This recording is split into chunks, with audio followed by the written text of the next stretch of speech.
Bueno, muy buenos días para todos. Por favor, pues antes de iniciar les pedimos que mantengamos los micrófonos silenciados. Bienvenidos al conversatorio de Reforma Tributaria 2021, aspectos relevantes, temas no abordados y opiniones, organizado por BKF International.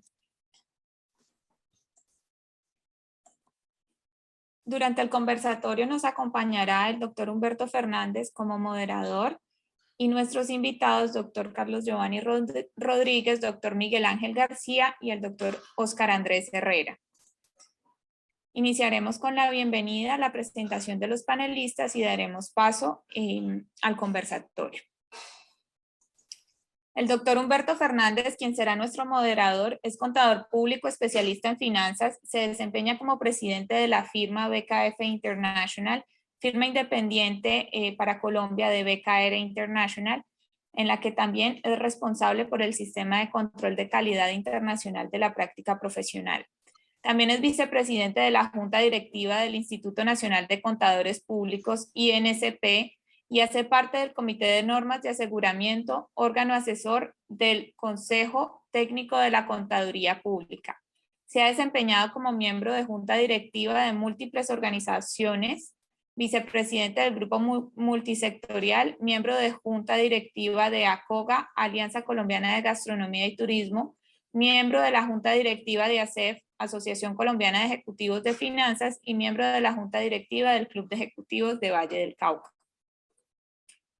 Nuestros panelistas, inicialmente tenemos al doctor Carlos Giovanni Rodríguez. Él es contador público de la Universidad Surcolombiana y abogado de la Universidad Libre, especialista en gestión tributaria y magíster en Derecho del Estado con énfasis en tributación de la Universidad Externado de Colombia.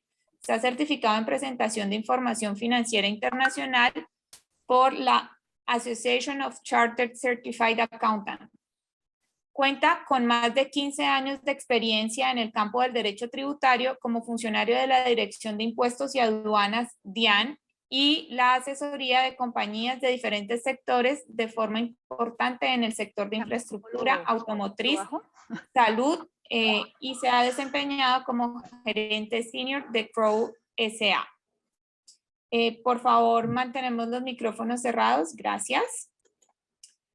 El doctor Miguel Ángel García López, panelista, contador público titulado, especialista en impuestos y análisis financiero, posgrado como especialista en internacionalización de la economía, diplomado en control interno y de gestión, formación profesional en gerencia administrativa dada por la experiencia en el manejo de empresas de asesorías contables y tributarias, así como industriales y comerciales, experiencia laboral en el campo de la contaduría pública, auditoría interna y revisoría fiscal, gerente y accionista mayoritario de la firma de contadores públicos y socio mayoritario de empresa de comercialización de confecciones, docente universitario en diversas instituciones del país en el campo de la contaduría y la economía. El doctor Óscar Andrés Herrera Ortiz, panelista, contador público de la Universidad del Valle, especialista en Derecho Tributario Corporativo y en Impuestos Nacionales de la Universidad Externada de Colombia. Cuenta con más de 17 años de experiencia en áreas tributarias y contables.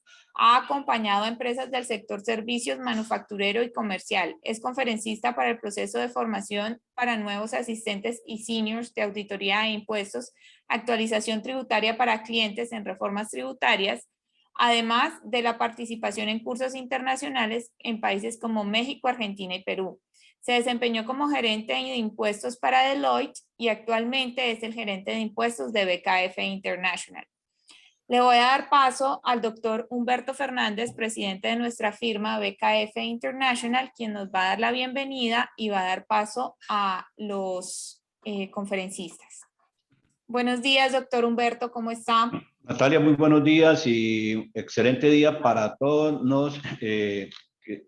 nuestros participantes, que son la gran mayoría de nuestros clientes, y los amigos invitados que están en este día.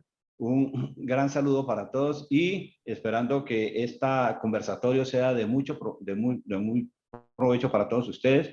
Vamos a estar tratando básicamente sobre la reforma tributaria 2021.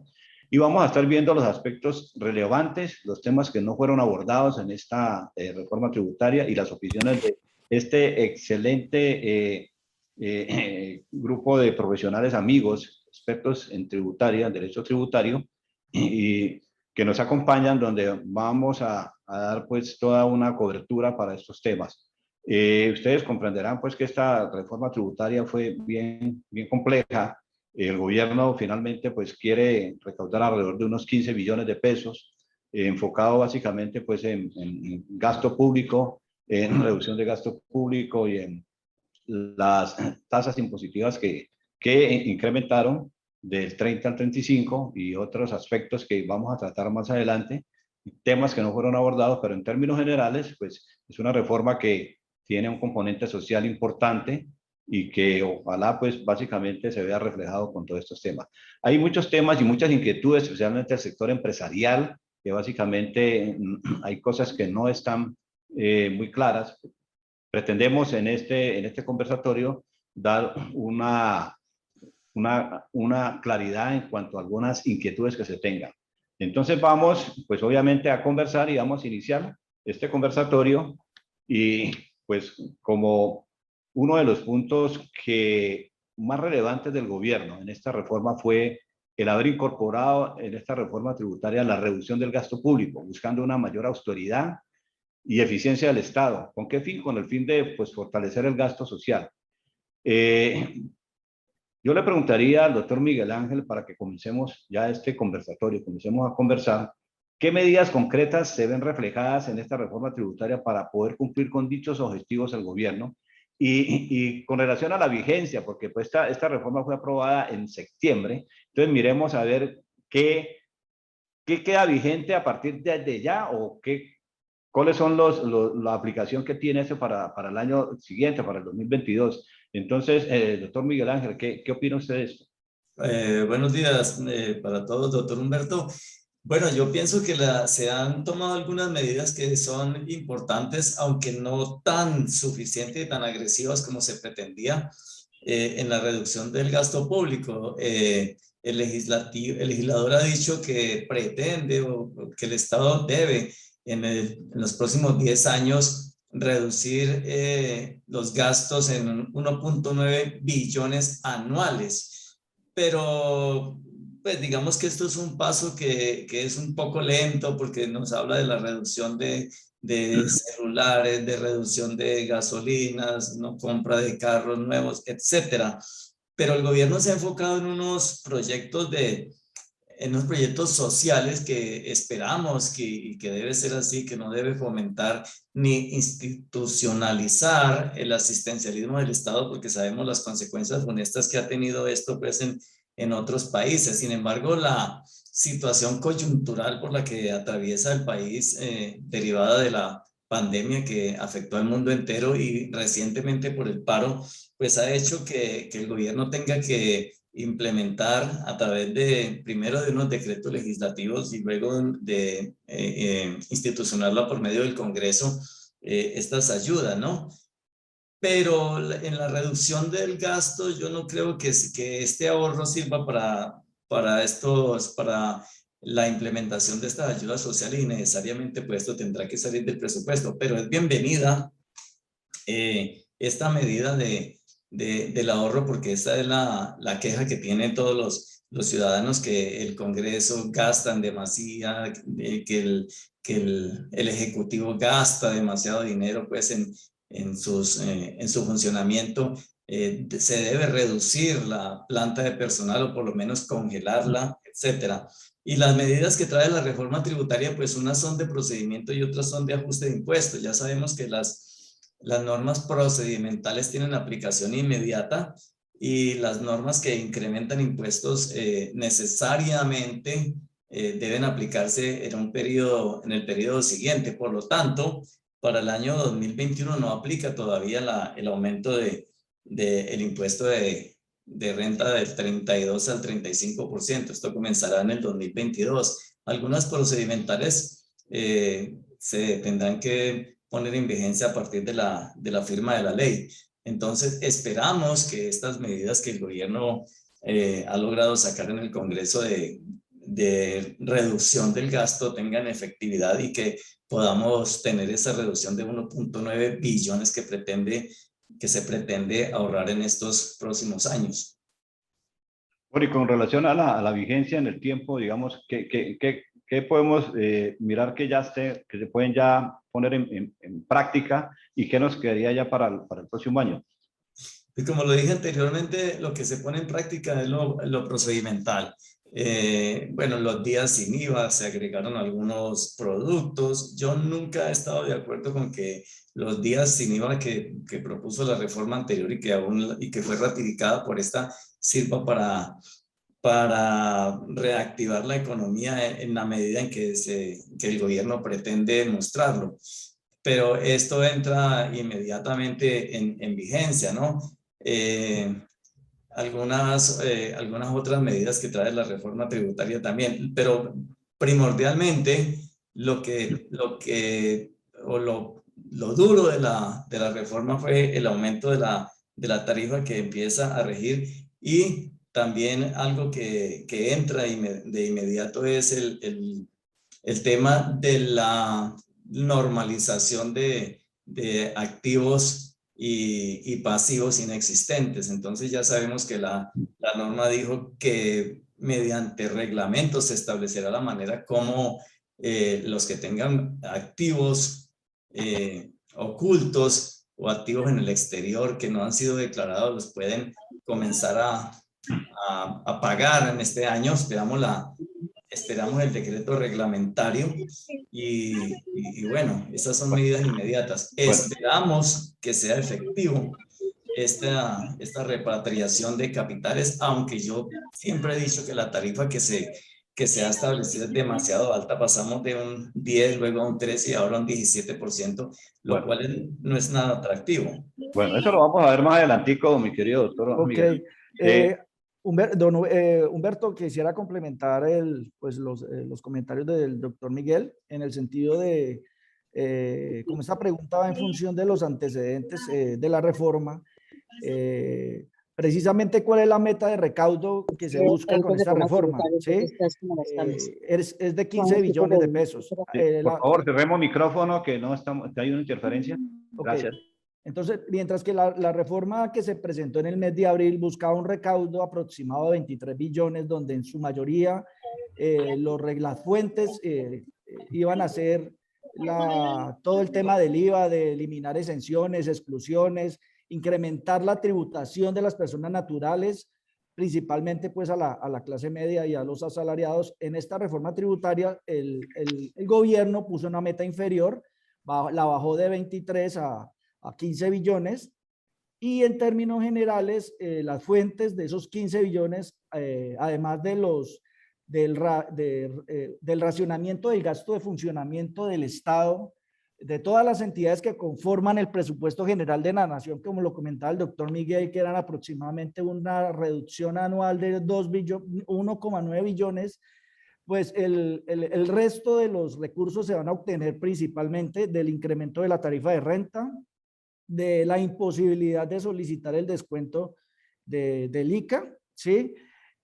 Todo lo que comentaba el doctor Miguel de la normalización, la sobretasa al sector financiero, que pues al parecer eso que era temporal como que se está volviendo permanente. Ya inicialmente era hasta el 2022, ahora en esta ley lo plantean hasta el 2025, y pues los otros recursos los van a obtener de todo este tema de las normas antievasión, que pues si uno se pone a analizar lo que se plantea en esta reforma de amnistías, de beneficios de auditoría, pues uno dice como que a veces no hay coherencia en el sentido de que hay una cantidad de medidas antiabuso, antievasión, pero por otro lado se ha vuelto una costumbre en nuestro país de las amnistías. Entonces, pues algunos tributaristas pensarán de que es una forma de decirle al contribuyente: vea que si usted no se acoge a la normalización, vea que si usted no se amnistía, tengo todas esas medidas antievasión,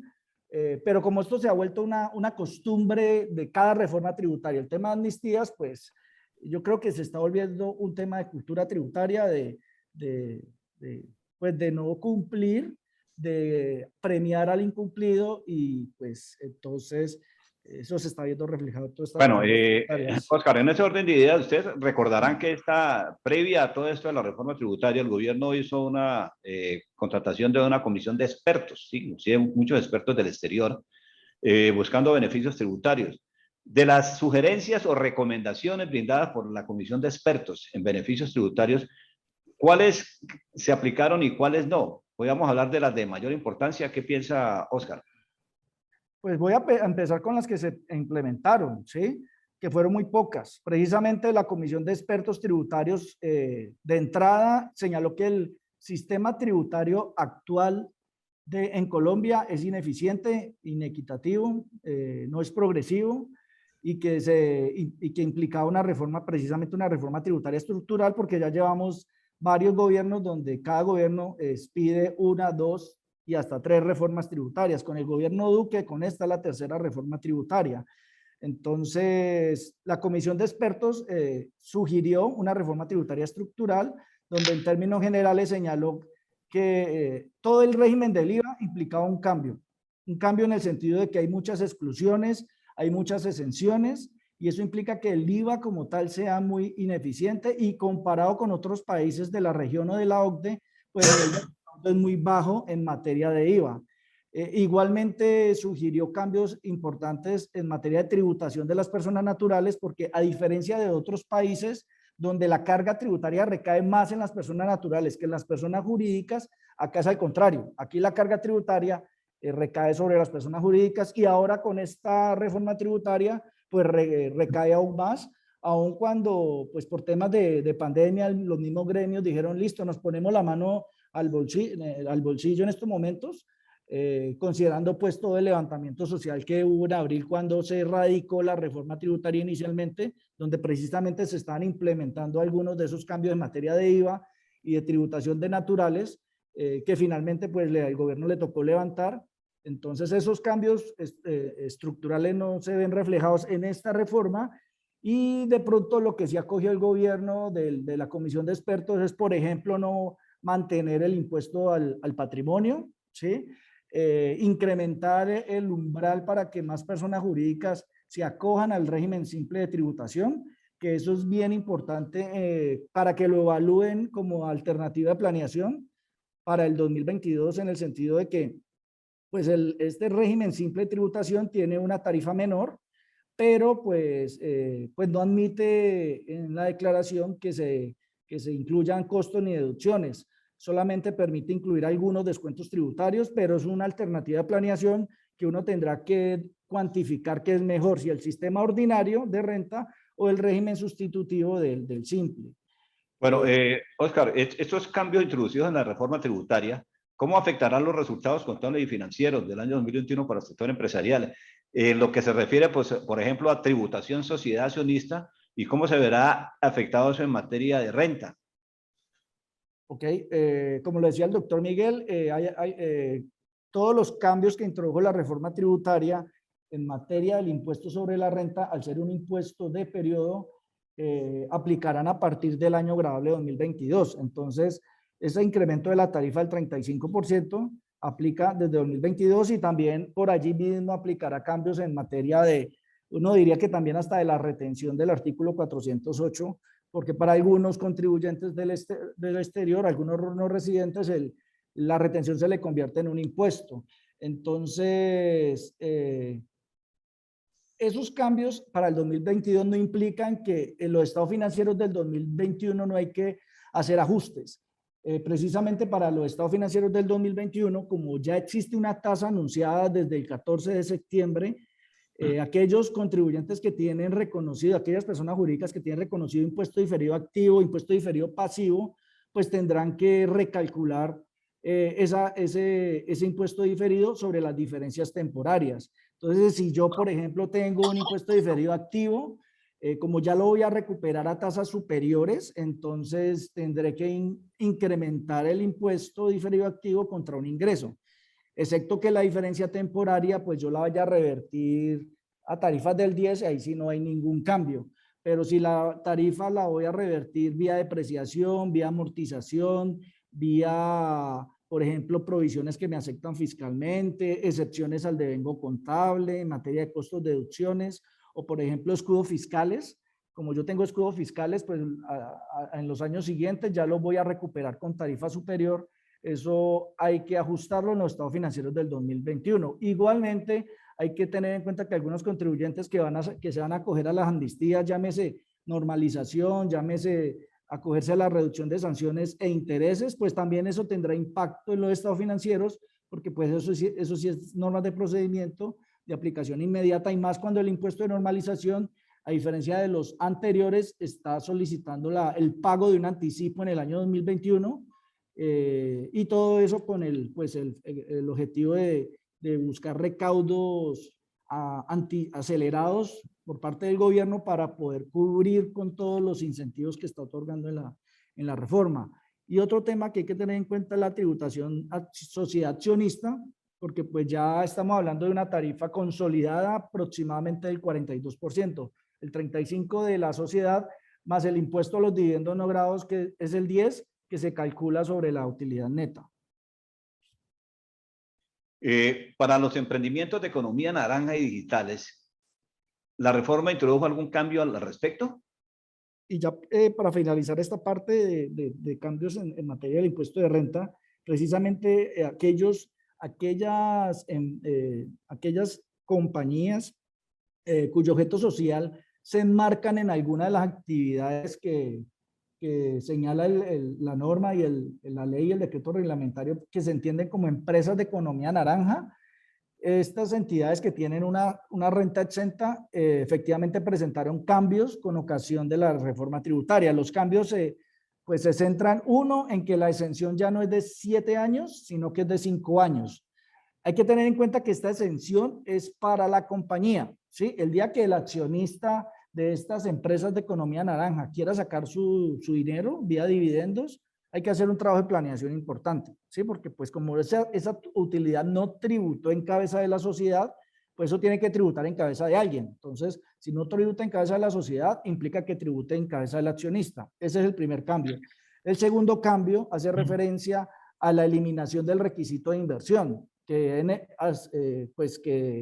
la norma exigía que yo tenía que invertir en propiedad, planta y equipo e intangibles una suma aproximada de 160 millones durante los primeros 3 años luego de que me autorizaban donde me emitían la resolución autorizando que efectivamente mi empresa de economía naranja cumple los requisitos.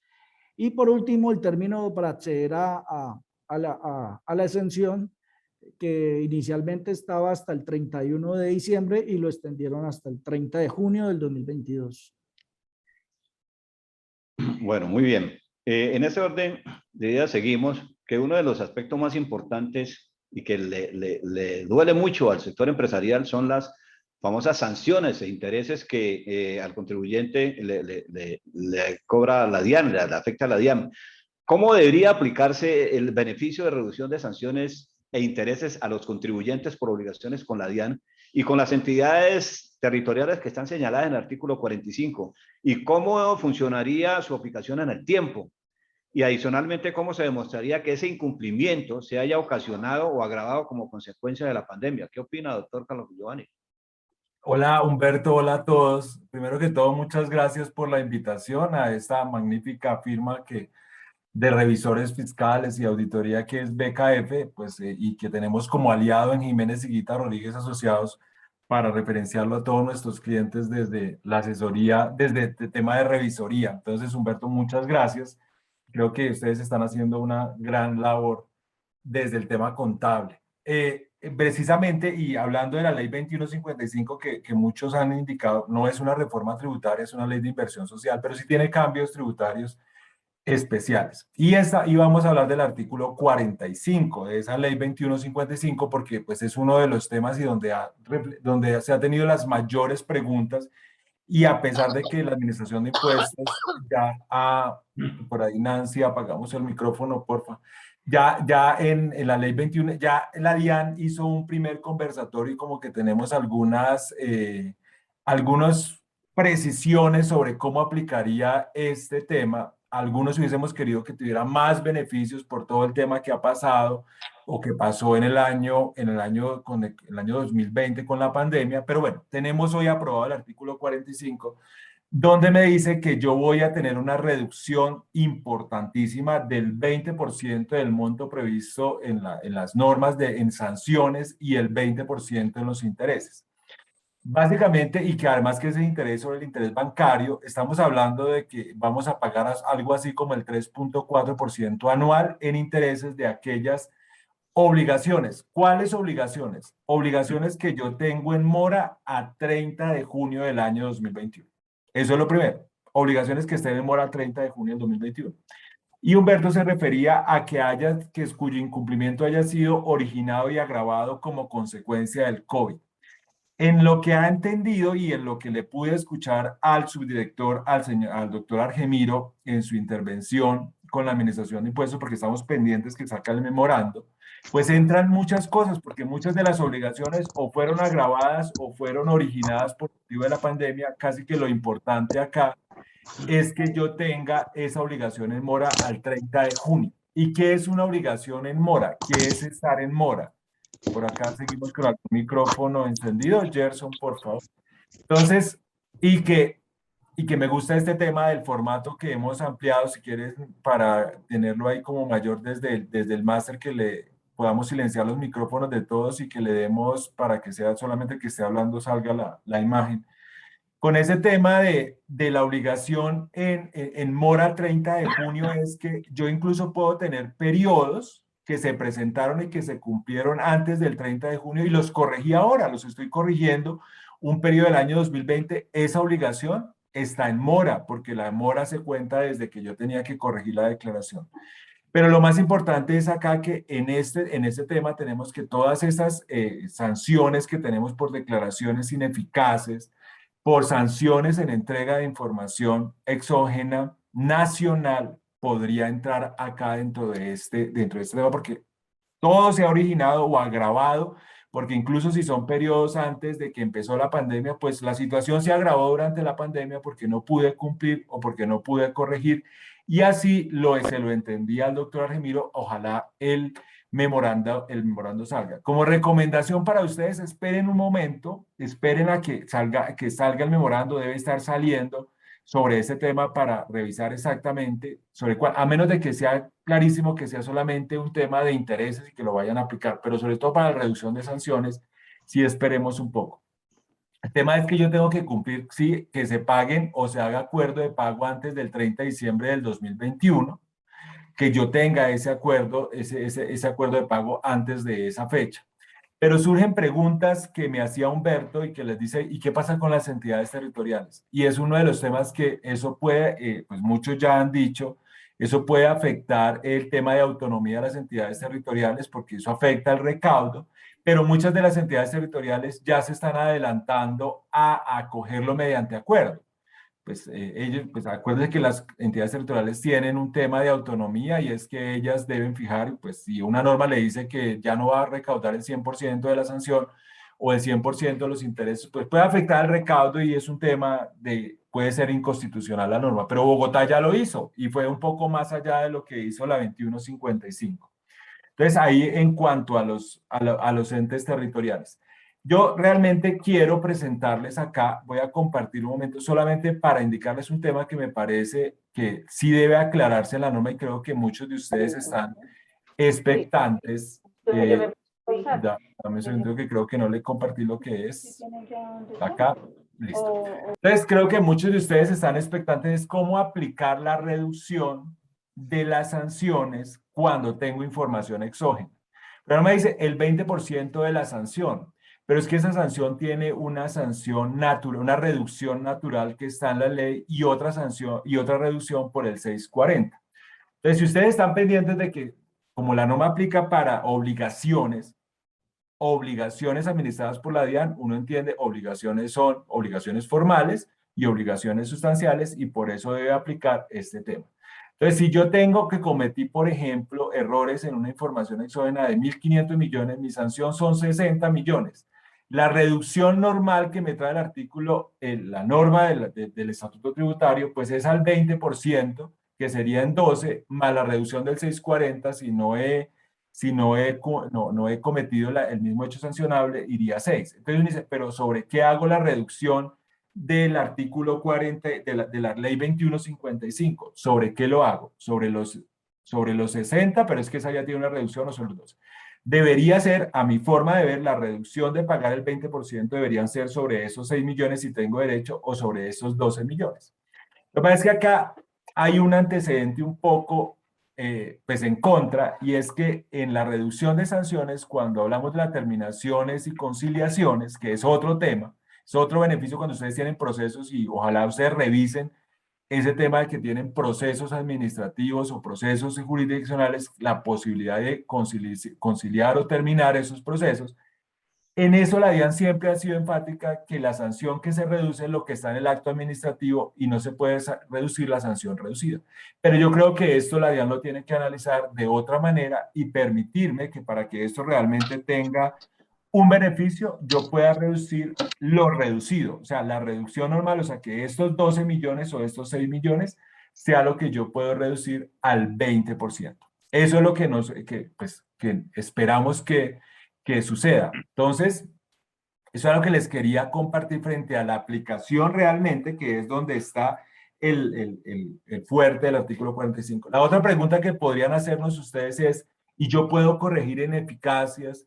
¿Puedo corregir que presenté mis declaraciones de IVA en un periodo diferente? Pues claro, esa norma está tan amplia que le caben muchas cosas. O sea, realmente cuando intentamos que por algunos gremios, y que el doctor Humberto estaba y revisando, Miguel Ángel estaba, que tratar de que meter las ineficacias en toda norma aparte, pues alguien dijo en el Congreso, es que por el artículo 45 va.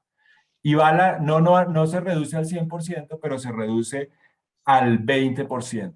Entonces, hay que aprovechar, hay que revisar, ojalá en el memorando, yo vi al doctor Argemiro, le digo que ahí en ese caso están diciendo todo lo que sea incumplido antes de la fecha, que básicamente la fecha que estamos indicando acá es esta del 30 de junio del año 2021, que esas obligaciones estén en mora, pues todo eso se va a poder incluir dentro de ese artículo 45 del Estatuto Tributario. Eso era más o menos, Humberto, porque es lo que más ha generado preguntas.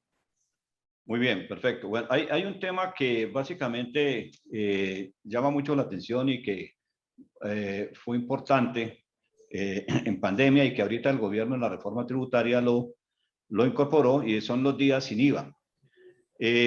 Yo preguntaría qué cambios podemos ver frente a la versión del año anterior de los días sin IVA, y qué productos nuevos, digamos, se incorporan a dicho beneficio, y qué impacto tendría esta medida para la reactivación económica. Pensamos que pues uno de los aspectos importantes del día sin IVA es buscar reactivación económica. Lo que queremos ver es que con relación a lo que vivimos el año anterior, en esta nueva reforma tributaria que comprende ya 3 días sin IVA, creo que vamos a tener una hora en finales de octubre, noviembre y primeros días de diciembre. Esto básicamente, ¿qué cambios han habido con relación al anterior y cómo eso impacta en la reactivación de la economía? Doctor Humberto, yo quisiera devolverme un poquitico a lo que estaba afirmando el doctor Giovanni en relación con el artículo 45 de la ley 2155. Para mí fue muy lamentable que el Congreso no acogiera la propuesta que le hicimos los gremios, en el sentido de permitir que las personas que tuvieran declaraciones ineficaces las pudieran subsanar en un plazo racional, sin interés y sin sanciones, lo mismo que los que tenían declaraciones de IVA ineficaces por haberse presentado en periodos diferentes a los estipulados en el artículo 600 del estatuto.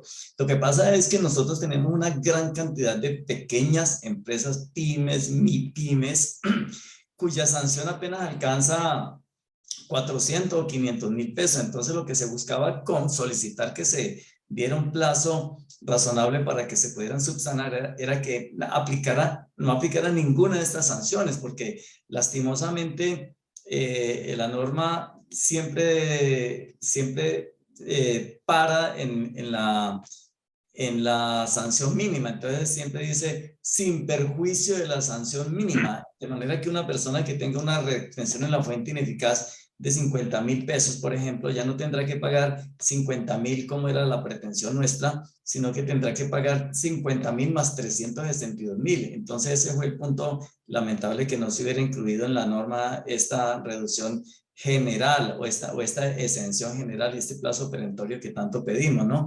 Entonces, esperamos que este memorando sea favorable y que sea lo suficientemente claro, porque tal como está redactado el artículo 45, crea un ambiente de interpretación subjetiva, ¿no? Subjetiva, porque el funcionario que atiende, que está detrás de la cobranza, puede afirmar que esto que yo debía desde el 2019, por ejemplo, no se me agravó con la pandemia, o que yo debí pagar eso mucho antes de la pandemia, ¿no? Entonces yo pienso que la norma se quedó corta y que como la solicitamos los gremios, era la forma en que se debió aprobar.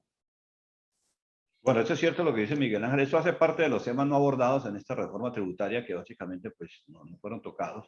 Pero pues yo creo que más adelante vamos a mirar adicionalmente eso que dice Miguel Ángel, qué otros temas no fueron abordados y que fueron de mucha importancia, especialmente para el sector empresarial de micro y pequeña empresa.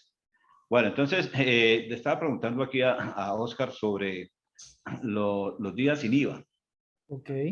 Sí, precisamente, Humberto, frente al tema de los días sin IVA, pues al igual que el año anterior se plantea con esta reforma, ya no a través de un decreto, sino con la reforma tributaria, el tema de los 3 días sin IVA, que precisamente lo que busca es la reactivación económica, pues producto de toda esta crisis que ha generado la pandemia. Entonces, precisamente hace una semana, una semana y media, anda circulando un proyecto de decreto donde se establece cuáles serían los 3 días sin IVA para lo que resta este año. Entonces se plantea que los 3 días sin IVA, para que pues alistemos la billetera, será el 28 de octubre, el 19 de noviembre y el 3 de diciembre, ¿sí? Esos serán los 3 días sin IVA para el año 2021. ¿Qué hay que tener en cuenta en esta versión de los días sin IVA? ¿Sí? Al igual que la versión anterior, aquellos vendedores, ¿sí?, que comercialicen los productos cobijados con la exención, esos productos serán considerados como exentos, ¿sí? Y esa categorización de producto exento implica que los impuestos descontables asociados a esos bienes exentos van a generar, muy seguramente, pueden generar un saldo a favor. Esos saldos a favor que se generen en esos bimestres, la norma lo que plantea es que no se puede solicitar ni en devolución ni en compensación. Entonces, a los vendedores les tocará arrastrar esos saldos a favor que se generaron con ocasión de los IVA descontables asociados a estos productos exentos.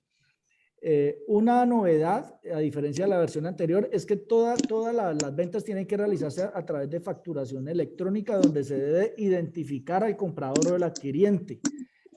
Es decir, que no se puede utilizar el sistema POS. Entonces, allí hay un reto bien importante para las grandes superficies, para las empresas de retail, porque pues este tipo de entidades, aun cuando ya están montadas en todo lo que tiene que ver con la facturación electrónica, pues casi que los puntos de venta a clientes, todos, pues en su mayoría utilizan el sistema POS. Otro aspecto que deben considerar los vendedores es que deben expedir la factura el mismo día pues de la venta, excepto que la venta se haya realizado a través de medios virtuales o e-commerce. ¿Hay un micrófono encendido? Ok, no sé quién es el que tiene el micrófono encendido. Vamos. Entonces, todo tiene que ser, todas las ventas tendrán que facturarse ese día, excepto pues las ventas virtuales que dan plazo hasta el día siguiente. Otro aspecto es para el vendedor, pues hay que tener un control de las unidades que se están vendiendo y de los montos. ¿Sí? Ahorita Voy a indicar brevemente cuáles son los artículos que están cobijados con la exención, pero lo máximo que puede vender como exento son 3 unidades. Para todos los bienes son 3 unidades y por cada tipo de bien hay un monto máximo. Si ese monto se supera, ya no estaría cobijado con la exención de IVA, que es que el producto no tenga IVA. A diferencia de la versión anterior, también la novedad es que para estos días sin IVA del 2021 se acepta como método de pago el pago en efectivo. En el pasado solamente aceptaban pues las tarjetas de crédito o todos los pagos electrónicos. Y pues si efectivamente el vendedor no cumple con los requisitos antes señalados, pues tiene una exposición a la imposición de sanciones, que la DIAN pueda posteriormente decir que no cumplió los requisitos y todos esos productos que vendió ese día o algunos tendrían que generar el IVA y corregir las declaraciones bimestrales. Los bienes que estarían cobijados con la exención son el vestuario y complementos de vestuario, cuyo precio de venta por unidad sea igual o inferior a 726.000 pesos antes de IVA. Ese es un grupo de bienes. El otro grupo de bienes son los electrodomésticos, computadores y equipos de comunicaciones, elementos deportivos, bienes e insumos para el sector agropecuario, que la suma, el valor unitario no debe superar los 2.904.000 pesos. Juguetes, pues para... ¡Qué bueno! Juguetes para ahorita que se acerca la época de diciembre, entonces ese día se podrán comprar juguetes y juegos, y si el juguete no supera la suma de 363.000 pesos, pues se compra sin IVA. Y por último, los útiles escolares que no superen los 181.000. En materia de los bienes que se cobijan con la exención, se mantuvieron, no hubo cambios. El único cambio fue en el tema de electrodomésticos, que incluyeron la palabra de gasodomésticos, pero el resto son los mismos bienes, ¿sí? Hable más duro. Ok, entonces eso sería como lo más relevante de estos días sin IVA. Bueno, muy bien. Esta reforma tributaria como que dio una oportunidad para aquellas empresas o personas para poderle dar la oportunidad de poder, digamos, aquellos activos omitidos o pasivos inexistentes, pues incorporarlos. Para eso entonces preguntamos qué otros aspectos relevantes deben considerar aquellas personas que se acogerán al impuesto de normalización tributaria, que básicamente lo que a eso me refiero, sobre aquellos activos omitidos o pasivos inexistentes. Y adicionalmente, ¿qué cambios se presentaron frente a las anteriores versiones de este impuesto? Y si estos mayores valores reconocidos por saneamiento serán base de depreciación. ¿Qué opina Carlos Giovanni? Listo, Humberto. Pues esta normalización ya venimos nosotros acostumbrados a tener la normalización, y recordemos que la ley 1739 aplicable, normalización aplicable, fue la primera por allá en 2014, que la Corte Constitucional en ese momento le dio como la validación a hacer este tipo de normalizaciones. O sea, uno debe tener presente que estamos normalizando es porque si yo tengo un activo omitido, a menos de que sea por algún error, en la mayoría de los casos es porque en el pasado hice una operación, no registré el ingreso. No registré el ingreso y por eso tengo el activo omitido en el exterior o activos omitidos en Colombia. Y si tengo pasivos inexistentes, seguramente en algún momento metí alguna deducción que no era procedente para bajar mi impuesto y hoy tengo el pasivo inexistente. Eso es lo reprochable del tema. Lo que están diciendo es cambio un impuesto de pagar el 33 por el 17, hoy el 17%, y sigue siendo muy buen negocio porque realmente esto viene de un tema de cultura de evasiva de pronto desde algunos, no todos, desde algunos empresarios. Pero básicamente hoy tenemos esa oportunidad de normalizarlo, sigue siendo cambiar un 30 o un 33 por un 17%, pues sigue siendo válido el tema. Pues lo malo es que de pronto sea por algún error y alguna persona por algún olvido haya dejado de incluir algún activo y hoy tenga ese inconveniente. Pero si es por problemas de evasión, pues sigue siendo un tema. Entonces nosotros tenemos la ley 1739, nosotros acabamos de pasar la ley 1940, también la ley 1943 con una normalización, luego la ley 2010 con otra normalización, que se supone que era la última, y tenemos hoy la 2155 con una nueva normalización para aquellos activos que yo tenga poseídos al 1 de enero del 2022, que sean activos omitidos o pasivos inexistentes, y tengo la posibilidad de pagar un 17% de ese valor que está sometido a lo voy a tener sometido a un anticipo. Ese anticipo pues le agiliza caja al gobierno nacional, pero lo que se ha comprometido la administración de impuestos es que con ese anticipo le suspenden pues todas las acciones de fiscalización, a menos de que ya sea requerimiento especial, pero le van a suspender las acciones de fiscalización a esperar de que usted realmente cumpla el año entrante con el 100% del pago del impuesto. Y ahí está el primer cambio, que este año es el primer año que tenemos ese anticipo. La pregunta que surge es, y bueno, y como si son activos omitidos en el exterior, ¿con qué TRM lo voy a hacer? ¿Con qué TRM hago el anticipo y con qué TRM hago el pago del impuesto? Pues el anticipo lo va a hacer con la TRM de la fecha en que salió la 2155, que es el 14 de septiembre del 2021. Con eso calcula su anticipo y el impuesto final lo hará con la TRM de la fecha de la causación del impuesto, que es el 1 de enero del 2022, y ahí hará el ajuste. La DIAN mandó cerca de 6.000 cartas, ya ustedes saben y tienen identificados cuáles son los que tienen activos omitidos, algunos que es por error, otros por otro tema. Pero acá hay un tema interesante, y es que en el mes de agosto el Consejo de Estado profirió una sentencia que me parece muy interesante frente al tema de omisión de qué se considera omisión de activos. Y es que algunos contribuyentes no tienen omisión de activos, sino que de pronto se han equivocado en el valor del activo. Y eso es totalmente diferente. Una cosa es omitir el activo y otra cosa es, por ejemplo, que una persona natural teniendo, que es a lo que se refiere la sentencia, teniendo la obligación de declararlo por el mayor valor entre el costo fiscal y el avalúo catastral, no lo cumplió. Y digamos que el costo eran 100 pesos y el avalúo eran 1.000 y usted lo declaró por 100. Eso no es omisión de activos. Ahí hay un error en su declaración que tendrá unas consecuencias en la renta presuntiva. Cuando estaba vigente la renta presuntiva, este año ya tenemos 0 de renta presuntiva. Una pregunta que estaban haciendo por ahí en el chat. Pero será diferente a la omisión del activo. Ahí no hay omisión de activo. Pero si usted realmente lo tiene omitido, tiene esta oportunidad de pagar el 17%. Si decide repatriar pues esos activos que usted tiene en el exterior, pues puede disminuir ese 17% hasta en un 50%. Eso ya lo teníamos en la versión anterior del impuesto de normalización tributaria. Eso lo puedo seguir haciendo. Y el concepto de activo omitido y pasivo inexistente va a ser o es exactamente el mismo que traíamos en las normas anteriores.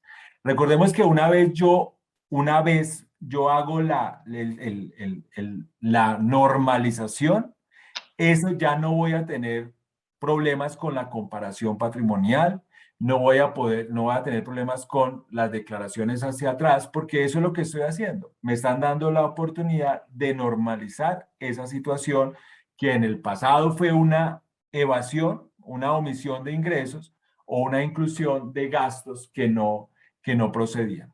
Las mismas reglas, yo no puedo incluir, pues hay que mirar en la declaración que voy a incluir, en la declaración de renta, que voy a incluir esos activos, pues será la declaración del año donde yo los estoy normalizando y no la declaración del 2021 que se va a presentar en el 2022 porque a esa fecha todavía no está normalizado. Eso lo voy a incluir en ese año.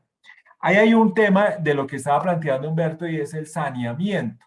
El saneamiento, o sea, ¿qué tengo yo con ese saneamiento? Y también le agregaría y si yo voy a vender un activo que voy a normalizar, a partir de cuándo cuento el tiempo para venderlo por ganancia ocasional o venderlo por renta ordinaria y qué costo voy a tomar.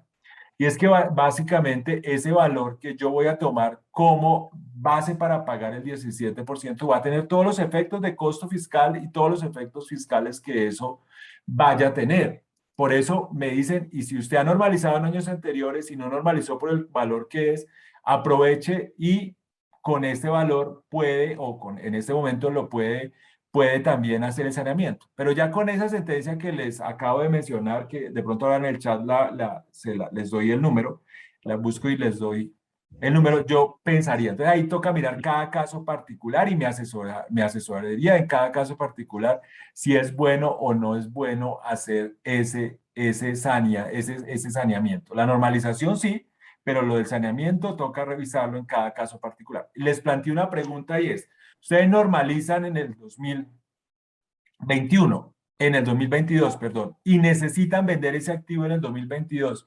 ¿Cómo cuenta los 2 años? Y ahí ya hay un antecedente donde la Administración de Impuestos es que usted está normalizando, pero usted, ese activo estaba en su patrimonio mucho antes. Entonces usted tiene que mirar desde cuándo estaba ese activo para precisamente contar esos 2 años y saber si voy a tributar por ganancia ocasional o por renta ordinaria. Entonces, ahí en este tema de normalización, la recomendación siempre es si son bienes importantes, si son activos importantes, si hay que repatriar, si están dentro de una sociedad en el exterior, que toca hacerlos por el valor de los activos, si son acciones, si hay un registro ante el Banco de la República. Por sencillo que parezca todo el tema, sí, la recomendación siempre es pues acompáñese de alguien que de pronto tenga la experiencia frente a este tema de hacer la normalización. Pero si son valores que están en Colombia y que básicamente lo que hice es que tengo unos pasivos, pues nada, pagar el 17% y creo que no hay otro análisis o seguir asumiendo el riesgo. ¿Cuál es el riesgo? Que la legislación ordinaria en el artículo 239-1 del Estatuto Tributario me establece que si yo no normalizo, pues me toca pagar el 100% del impuesto porque me toca llevar ese valor como renta ordinaria y estoy expuesto a una sanción por inexactitud que es hasta del 200%. Entonces ahí, que si es bueno, que no es bueno, todo el tema de la normalización no entraría en ese debate. Si esto es bueno, lo que pasa es que hay una oportunidad y como empresarios, que son la mayoría de los que deben estar acá, que son los clientes de BKF, pues tienen que mirar si la toman o no la toman. Que la tarifa quedó en el 17%, sí, la tarifa quedó en el 17% con la posibilidad de pagar el 50%. Estoy de acuerdo con el doctor Miguel, que de pronto habría podido ser menor, pero lo que sí no podría ser es que fuera menor a las normalizaciones anteriores, porque pues estaríamos mandando un mensaje que el que normalizó antes y vino y lo hizo al 13%, porque ahora lo va a hacer antes. Entonces estoy de acuerdo con que podría ser un 15 habría sonado bien, pero pues quedó en el 17% y es como la oportunidad que tenemos hoy de hacer esa normalización. La pregunta es, ¿hay riesgos de la fiscalización entre el pago del anticipo y la presentación de la declaración? Y como que tenemos ahí un tema de caballeros donde la DIAN le ha dicho, le suspendo los temas de fiscalización porque usted con el anticipo me está asegurando de que se va a normalizar. Entonces ahí como que frente a eso tenemos como una mediana tranquilidad y estamos esperando que ya está por ahí el proyecto de decreto frente a ese tema de normalización. Hay otros temas que ya los ayudará desde su revisoría fiscal, que eso es interesante, y es qué pasa con los efectos contables de una normalización. Pero pues ya con su revisoría fiscal y todos esos temas creo que los pueden abordar. Para no tomarme más tiempo, doctor Humberto. Bueno, Perdón, Humberto.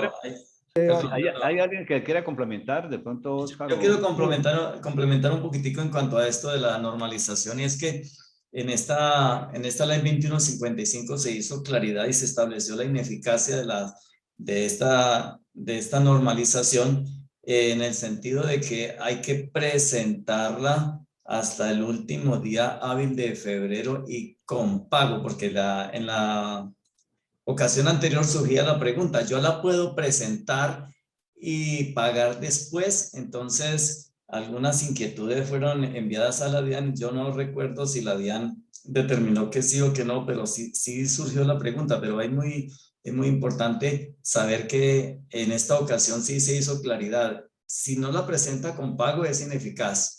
Entonces, es muy importante este punto. Lo otro es frente pues, a la novedad de esta versión frente a las anteriores, como lo comentaba Carlos Giovanni, de la liquidación del anticipo. A mí sí me preocupa es que en la ley se considere que si yo no liquido el anticipo en su totalidad y de manera oportuna, estoy expuesto a sanciones. Eso sí me llama la atención porque pues en cierta forma, pues a la final el anticipo es en cierta forma una estimación del valor del impuesto de normalización, ¿sí? Eso es lo primero. Lo segundo es que efectivamente es muy positiva la sentencia que pone a consideración Carlos Giovanni, en el sentido de que hay que diferenciar cuando efectivamente estoy en presencia de la omisión de un activo a cuando me equivoqué en la presentación del valor patrimonial o del costo fiscal de ese activo o del pasivo. Les doy un ejemplo. Uno puede haber incluido en la declaración de renta un pasivo estimado, ¿sí? Lo declaré. Eso no significa que incluya un pasivo inexistente, ¿sí? Me equivoqué, entonces ya cuando uno corrige la declaración, ahí el deber ser es corregir la declaración, eliminar ese pasivo, pero lo que sí hay que analizar es si efectivamente es que yo estaba incluyendo de pasivo para arreglar mi renta por comparación patrimonial, porque en ocasiones tanto las personas naturales como jurídicas incluyen pasivos precisamente porque la renta por comparación no le está cuadrando. Es decir que si uno suma los ingresos, esos ingresos o la utilidad o el incremento de mi patrimonio frente al año anterior no está sustentado como en las utilidades. Entonces, cuando no cuadra esa comparación patrimonial, a veces se incluyen pasivos o se omiten activos. Bueno, muy bien. El sector empresarial, especialmente las pymes y las pequeñas, pues han estado muy golpeadas, muy afectadas y a veces no saben y se preguntan, bueno, ¿qué fue más funesto? ¿La pandemia o el paro nacional? ¿Sí? Es una pregunta que se hace, ¿qué me afectó más? Pero realmente, pues la respuesta final es de que pues, el paro nacional tuvo un efecto devastador terrible. Entonces yo preguntaría, o se pregunta el sector empresarial en este momento, ¿qué beneficios en esta reforma tributaria, qué beneficios o qué incentivos está entregando el gobierno a las empresas que se vieron afectadas por el paro nacional para lograr la reactivación económica? ¿Y cómo se ve reflejado en esta reforma tributaria? Miguel Ángel, ¿qué piensa? Bueno, vamos a ver cómo el gobierno aplica esto que está establecido en la ley. La ley dice que ayudará con un incentivo a aquellas empresas que hayan sufrido un menoscabo en el 20% de sus ingresos en los meses de mayo y junio comparativo al mes de marzo, ¿no? Cuando comenzó este tema del paro.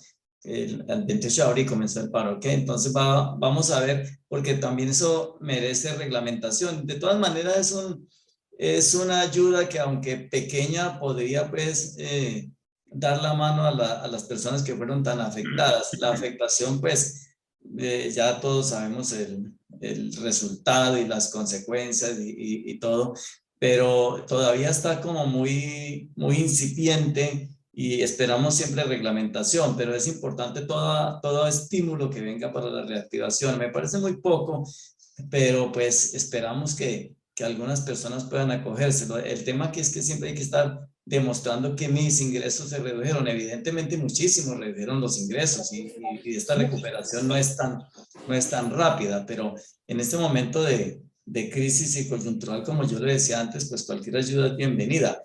Algo que es muy importante es que se haya ampliado el tema del PAEF, ¿no?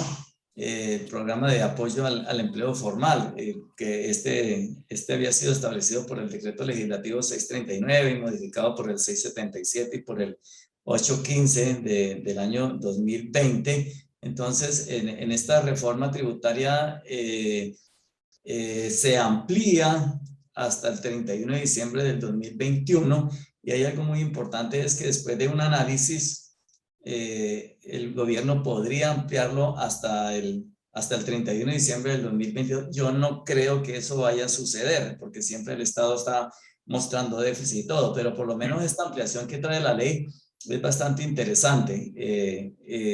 Lamento otra vez que se haya dejado por fuera a las personas naturales que tengan menos de 2 empleados, ¿no? E hizo la modificación también de que tienen que estar registrados en Cámara de Comercio en el 2020. Anteriormente decía que era en el 2019, pero bueno, esto es un tema menor. Pero sí es muy importante porque las empresas sufrieron mucha afectación tanto por la pandemia como por el paro. Entonces la ampliación de este programa hasta diciembre 31 me parece interesante.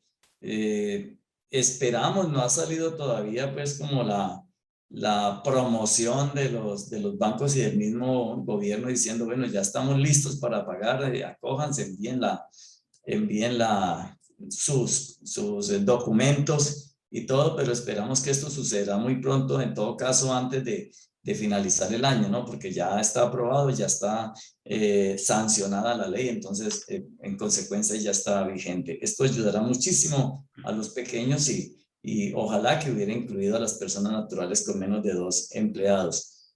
De otra parte, es importante mencionar que se crea el incentivo para la generación de empleo, ¿no? Los que puedan contratar jóvenes entre 18 y 28 años que tendrán un incentivo del 25% de un salario mínimo.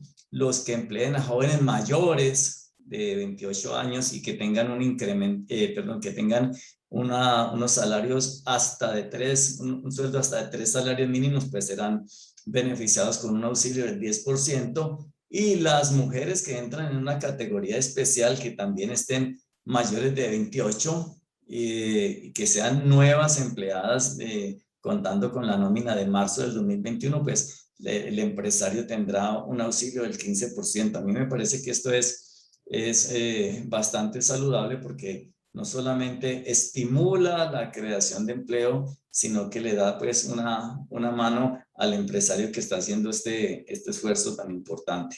Entonces, está incentivando el primer empleo, ¿no, Miguel Ángel? Está incentivando el primer empleo con el 25% y está incentivando también el empleo de las mujeres mayores de 28, que pues tenemos una gran población que se encuentra desempleada. Entonces, esta parte de la reforma es bastante interesante y es un componente social que ayuda muchísimo tanto a la empresa generadora del empleo como al que en este momento se encuentra desempleado. Bueno, no sé si hay algún complemento de parte de Carlos Giovanni o Oscar. No, de este tema de los beneficios de empleo y esto, pues es que toca aprovecharlos. Ahorita más bien es buscar los recursos y de dónde van a salir los recursos, que lo vamos a hablar ahorita en los mecanismos de lucha contra la evasión. Sí. Bueno, el gobierno nacional, si ustedes recuerdan, en esta reforma tributaria, ha planteado, o en otras palabras, ha justificado que una parte del recaudo se obtendrá de las medidas anti-evasión y anti-elusión. ¿Cuáles son entonces las medidas que específicamente se implementaron en la reforma en este sentido? ¿Y qué opina de esas medidas cuando a su vez se extiende el beneficio de auditoría y se plantean reducciones de sanciones e intereses? A ver si nos pueda complementar esto, Carlos Giovanni. Vale, listo. Bueno, eso precisamente pues cuando uno mira la exposición de motivos y todo ese tema, uno piensa pues que hay muchos beneficios, está la ampliación del PAEF, está todo este tema y es pues de dónde van a salir los recursos. Y los recursos pues básicamente, ya lo comentaba Oscar, pues del aumento de la tarifa de las personas jurídicas y que ahí pues está al 35% y para las entidades financieras con la sobretasa, pero la otra parte, pues lo que se plantea es que tenemos que, o que la DIAN tiene que poner su grano de arena y es con el tema de los mecanismos de la lucha contra la evasión. Y ahí básicamente está en 2 partes, es ampliar las fuentes de información y fortalecer todo el tema del sistema de facturación electrónica. En ampliar las fuentes de información, tenemos toda la reactivación de todo el tema de beneficiario efectivo y en fortalecer el tema de facturación electrónica ya vamos a hacer como algunos comentarios porque ahí también surgen preguntas de lo que ha pasado con la ley 2155 y cuándo empiezan a regir y todo ese tema. Pero Uno de los primeros es los cambios en el RUT. Ese cambio al artículo 555-2 del Estatuto Tributario. Acá yo voy a permitirme compartir algo solamente para que ustedes lo puedan ir revisando y como que tengan ayuda a memoria. Frente a ese tema de los cambios en el RUT, es que el RUT es lo más importante para la administración de impuestos, para que la administración de impuestos pueda iniciar su proceso de sancionar. Si la administración de impuestos no tiene un RUT actualizado y no tiene todos los campos para llenar el RUT, puede ser que digan, mira, Humberto tiene un restaurante y es responsable de impuestos al consumo y vende 1.000 millones de pesos. No, Humberto tiene una firma BKF, pero tiene un restaurante y vende. Puede que tenga esa información, pero si no tiene la información para llenar el RUT y no lo tiene el RUT, no puede iniciar su proceso de fiscalización. Y así tiene una cantidad de personas ya listas para empezar, para poderlas sancionar y para poder empezar una determinación del impuesto o incluso para poderlas pasar al régimen simple de manera oficial como está la norma, pero no tenía el RUT. Entonces, lo que dice, lo que le da las herramientas que le da la ley 2155 es que a través de información de la registraduría, donde yo tengo información de fecha de nacimientos, pues nombres completos, todo ese tema, a través de la información fuerte que tiene hoy el Departamento Nacional de Planeación por todo el tema de auxilios, que ya tiene ubicaciones, tiene direcciones, tiene todo ese correos electrónicos, y a través de migración para todo el tema, pues acá no es un secreto para todo el tema de lo que se ha hecho con los venezolanos y de darles este tema de identificación temporal, poder que con eso yo tenga herramientas para tener un RUT actualizado. Y ahí sí, escribirlo de oficio, escribir a Humberto de oficio, Humberto muy juicioso, otro Humberto escribirlo de oficio y poder empezar su proceso de pasarlo al régimen simple o empezar a su proceso de determinación del impuesto. Eso es lo primero. Lo segundo es uno de los artículos que uno de pronto más difíciles de leer es el artículo 616-1, o sea, el artículo 13 de la ley 2155. Por todo lo que trae metido ahí y porque hay cambios que uno no logra identificar de una primera lectura, porque es un artículo largo, es todo el tema de facturación.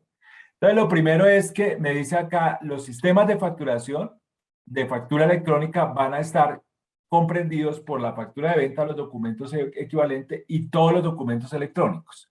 Y acá uno de los cambios importantes es que le da la facultad a la DIAN que los documentos equivalentes ya no sean expedidos por decreto, que lo tenemos hoy en el decreto 358, sino que los pueda emitir la DIAN por resolución y que la DIAN los pueda volver documento electrónico. Entonces, lo que tenemos hoy de peajes, lo que tenemos del extracto bancario, de las boletas de entrada a cine, la DIAN ya los puede suprimir o los puede volver documentos electrónicos.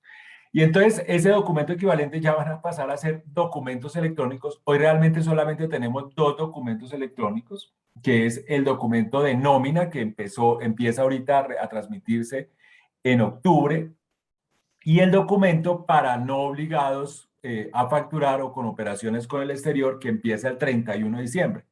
Y ese es el otro cambio porque para esos documentos electrónicos no había un régimen sancionatorio claro. Entonces me dice esta norma, salvo que exista una sanción específica, la no transmisión, la expedición sin requisitos o no expedir esos documentos electrónicos va a tener este régimen de sancionatorio. Si no lo transmite, le aplica el artículo 651. Si lo expide sin requisitos, le va a aplicar la de 652, que es del 1% por lo que yo expedí sin requisitos. Y si no expide el documento, hay sanción de clausura o cierre del establecimiento. Entonces ya hay un régimen sancionatorio frente a esos documentos que no los hemos empezado. Hoy es 29 de septiembre. Ya en octubre empezamos la primera transmisión y ya sabemos entonces cuál es ese régimen sancionatorio. Lo que pasa es que todo este tema de facturación, todos los cambios, me dice que está sujeto a la reglamentación que haga la Administración de Impuestos. Entonces acá vienen los otros cambios que tenemos en facturación electrónica y que tienen las otras preguntas que ustedes pueden tener por ahí, los asistentes. y es que me dice que el documento POS solo procederá en operaciones con mayores a 5 VTs. Y es que lo que tenemos acá es que hoy, para yo poder soportar mis ingresos, como lo dijo en algún momento Oscar, pues yo los podía soportar con POS sin ningún problema. Y los puedo soportar hoy con POS sin ningún problema. Lo que pasa es que ya, con el ánimo de que todo sea facturación electrónica, para poder soportar mis ventas que sean superiores a 5 VTs, ya no puedo hacerlo sino con factura electrónica. Si yo voy a hacer el mercado me vale 500.000 pesos, pues ya no lo puedo hacer porque solamente puedo llegar hasta 182. En la grande superficie tiene que expedir factura electrónica. ¿A partir de cuándo? Está sujeto a calendario. Está sujeto a calendario. Que si ese POS me sirve como documento, como costo de deducción, eso no me sirve como costo o deducción, eso ya venía, que no me servía como costo de deducción, está por allá en el parágrafo segundo, eso ya estaba. Sea que sea menos de 5 VTs o mayor de 5 VTs, eso ya no lo teníamos como costo de deducción, pero eso es para quienes piden. El otro cambio es que todas las facturas electrónicas de venta para su reconocimiento tributario deben ser validadas previamente por la DIAN. Eso estaba, lo que pasa es que en la norma anterior me decía lo puede hacer la DIAN o el operador de factura electrónica. Hoy me dice solamente es la DIAN. Y este otro es que yo voy y compro, hoy muchas compras se hacen a través de plataformas de comercio electrónico y me dice, ojo, usted como plataforma de comercio electrónico debe tener y debe permitir que se expida y se entregue un mecanismo, un botón, para que la factura de venta sea consultada y expedida al usuario final. Y hay otro cambio, y es que me da la obligación, un requisito adicional,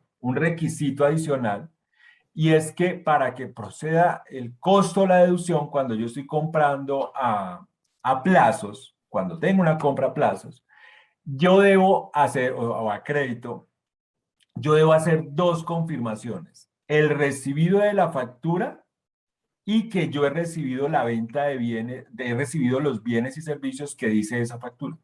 ¿Por qué es un mecanismo de lucha contra la evasión? Porque pueden haber, eso lo que me dice es, hay muchas operaciones que están diciendo que son ficticias y nunca las pagan.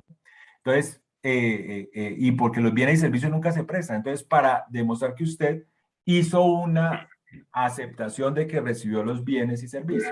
Entonces me dicen, pero es que eso ya estaba. Sí, ya estaba porque si ustedes miran la resolución 42 en el anexo técnico. Está buena la conferencia. Por favor, cerramos los micrófonos por ahí. Había una confirmación. En el anexo técnico yo tenía que informar que había recibido los bienes y servicios y a partir de ese momento contaba los 3 días. Pero lo nuevo es... Carlos Giovanni, perdón, ahí sí, ahí básicamente estamos hablando de poder, digamos, protocolizar la transferencia de dominio, ¿no? Para que eso... Exactamente. Muy bien.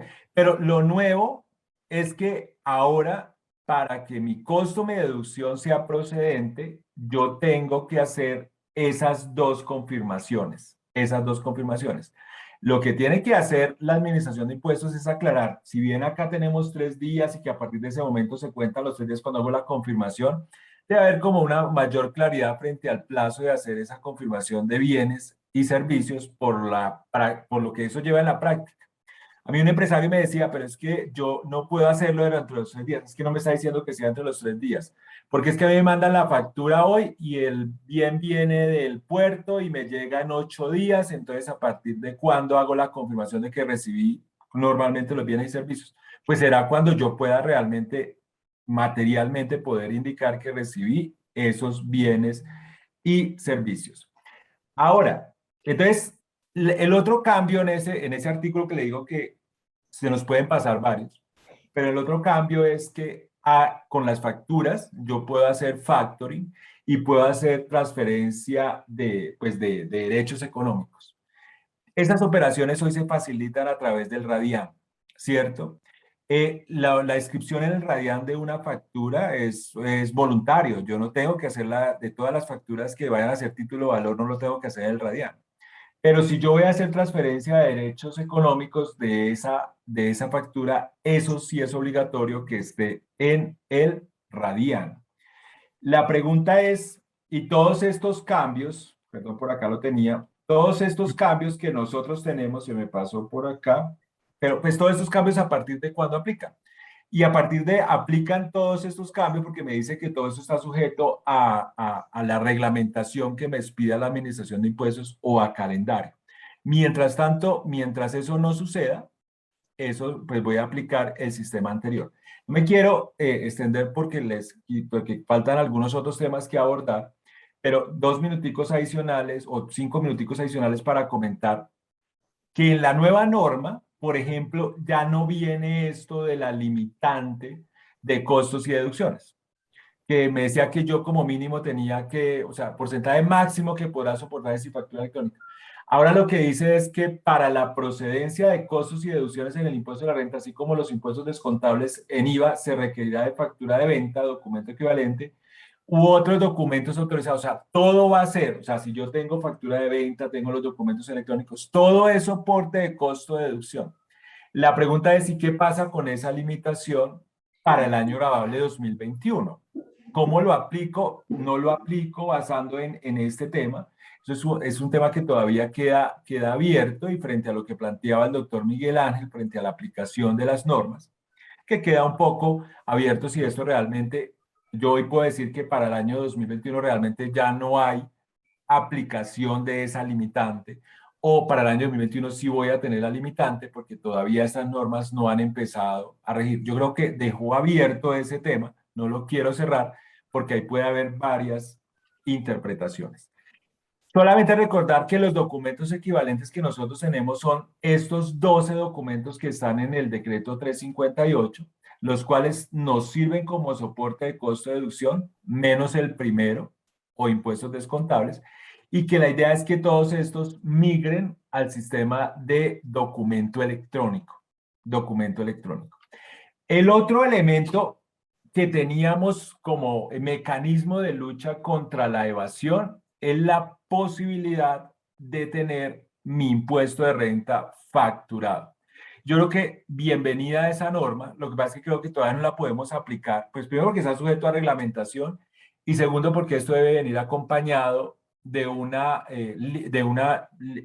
de yo poder cambiar la depuración del impuesto sobre la renta, porque definitivamente la administración de impuestos, y lo han sufrido ustedes con las declaraciones sugeridas, la administración de impuestos no tiene todos los elementos que me trae hoy la norma para hacer una depuración de la renta. Pero yo creo que hacia allá tenemos que ir, hacia tener una factura del impuesto de la renta. ¿De dónde va a venir la información de esa factura del impuesto a la renta? Pues de la información de la facturación electrónica que usted le envía a la DIAN y de la información exógena que tenga la Administración de Impuestos, acompañada con la facultad que tiene la DIAN para escribir de oficio.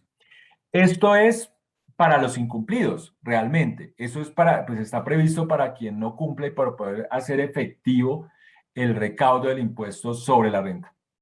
De esto han surgido muchas discusiones, porque me dicen para que esa factura que le mande la DIAN el día en que la reglamente, para que esa factura pierda mérito ejecutivo y no proceda a recurso alguno, usted tiene que presentar su declaración de renta, la tiene que presentar dentro de los 2 meses siguientes y tiene que incluir como mínimo la información que está a través del sistema de facturación electrónica. Afortunadamente no dijeron como mínimo lo que está en la exógena, porque lo que está en la exógena puede tener muchos errores. Lo hemos sufrido con las declaraciones ahorita que la empresa X entendió que usted había facturado tanto y resulta que no era tanto y que usted no tiene todos esos ingresos. Información de municipios inclusive. Pues eso, pero es un tema, esto creo que es el primer paso para lograr lo que hacen muchos países, Chile, España, Estados Unidos, le mandan a ustedes su factura, su declaración de renta. Pero esto creo que es un tema que debe ir acompañado de una simplicidad en el impuesto a la renta de las personas naturales. O sea, yo realmente no me explico hoy por qué nos dicen, pues básicamente digamos que la depuración de la renta es el ingreso menos ingresos no constitutivos que la DIAN los puede tener y que le quita el 40%, que ahí están todos los beneficios. O sea, ¿para qué me pongo a decir que hay AFC, aportes voluntarios, dependientes, medicina prepagada? Porque realmente los que lo utilizan pues son las personas que tienen una mayor posibilidad de ahorrar. Pues dígale a todo mundo que la renta se va a liquidar sobre el 40%, esa es la tabla, y ahí sí puedo tener una factura del impuesto sobre la renta. Eso estaba planteado por la comisión de expertos, como lo dijo Humberto, pero no lo logramos, no llegamos a ese tema. Entonces, este es un tema que va a tener desarrollo, que tiene surgen algunas preguntas frente al tema, pero yo creo que es algo que tenemos que mejorar, que a mi juicio no se va a poder aplicar en el futuro inmediato, pero sí en un plazo no tan largo. Ese es un tema que da muchas discusiones, pero creo que ya hemos dado un primer paso de eso de la facturación del impuesto sobre la renta. ¿Vale? Entonces, Muy bien. lo último que me faltó fue lo del beneficiario efectivo, que es otra de las medidas, pero pues ya ese es un tema de que el año pasado no tuvimos el reporte y vamos a tener ya de reportar ese beneficiario final que es persona natural para poder que la Administración de Impuestos revise pues quién es el que realmente está detrás de una persona jurídica o un tema no societario, pero pues es un tema así de gordo que da mucha discusión. Bueno, muy bien, Carlos Giovanni. Hay un tema que definitivamente al sector empresarial le molesta mucho, le inquieta mucho con la DIAN, porque la DIAN para el sector empresarial es un socio, pues de los socios que uno no quisiera tener, ¿de acuerdo? Un socio que se le lleva a uno, si nosotros hacemos la sumatoria de todas las tasas impositivas, nos da casi un 70%. Un socio que nos lleva el 70% y adicionalmente nos molesta, nos sanciona. Yo creo que el sector empresarial ya está, digamos que muy molesto con la actitud de la DIAN. Quisiera ver a la DIAN en otro plan, en otra tónica, de ser mucho más amigable con el sector empresarial y que adicionalmente ese tipo de sanciones, como por ejemplo la que están contempladas en el Estatuto Tributario, en el 580-1, 600 y 651, especialmente con la información exógena, donde uno ve que la DIAN le pide al contribuyente que le reporte su información y se la reporta como un contribuyente común y corriente, pero adicionalmente si se equivocó, entonces porque usted dejó de mandarme tal información, tal reporte, lo sanciona. Eso no tiene sentido porque igualmente uno, desde el punto de vista de la equidad del contribuyente tributario, pues no, están totalmente desbordadas esas sanciones. Y estos temas fueron unos temas que a nivel gremial, yo estuve en uno de los gremios, incluyendo con el grupo multisectorial, estuvimos con los representantes que estaban en la comisión y nos reunimos con ellos y adicionalmente con el mismo director de la DIAN, pero estos temas básicamente de poder modificar las sanciones en el estatuto tributario le compete al Congreso. Pero el Congreso en estos temas no fueron abordados y es un tema que realmente a uno le preocupa, no solamente en la información exógena, sino también en la parte de las devoluciones de IVA. No solamente le compete y le afecta a las compañías pymes, pequeñas y medianas, sino también a compañías un poco más medianas, grandes, donde si van a solicitar una devolución de impuestos, ¿sí? A favor, resulta de que porque tienen una diferencia de $1 y está solicitando, por decir algún ejemplo, 2.000 millones o 1.000 millones de saldos a favor, pues la DIAN le dice que no puede, o sea, eso es absurdo. Entonces, estamos aquí con ustedes, mis queridos amigos, para que miremos cuáles de esos puntos que no fueron abordados los comentemos para que, pues acá en este panel, en este conversatorio, pues lo podamos, digamos que, compartir. Entonces, Miguel Ángel, si puedes comentar. Nosotros hemos venido luchando hace varios años frente a este tema de las sanciones tributarias y pues no hemos tenido diversas oportunidades que nos hemos reunido con el director de la DIAN o con el defensor del contribuyente y le planteamos la exageración de las sanciones contempladas, especialmente en el artículo 651 recibimos la respuesta, no, es que ese es un tema del Congreso, llévenlo al Congreso.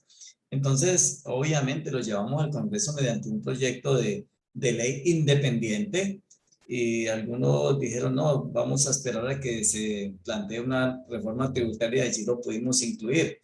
Pero resulta que el Congreso ni siquiera lo contempló. Entonces, Estas sanciones del Estatuto Tributario artículo 651, ¿qué sucede? Que le quitaron el tema de objetividad a la lesión que recibe el Estado por no presentar la información o por presentarla extemporánea o por presentarla con errores. Y esa es la razón por la cual elevó estas sanciones, le quitó esa palabra mágica que era de hasta y le puso de 3%, del 4%, de etcétera, del 5%, hasta 15,000, que no exceda de 15,000 VTs, pero es que 15,000 VTs son 544 millones y algo, y es una cosa absolutamente exagerada. Nosotros planteamos la reducción de esto por lo menos de 15,000 VTs, que lo máximo fueran 1,500 VTs, que ya es una sanción suficientemente amplia,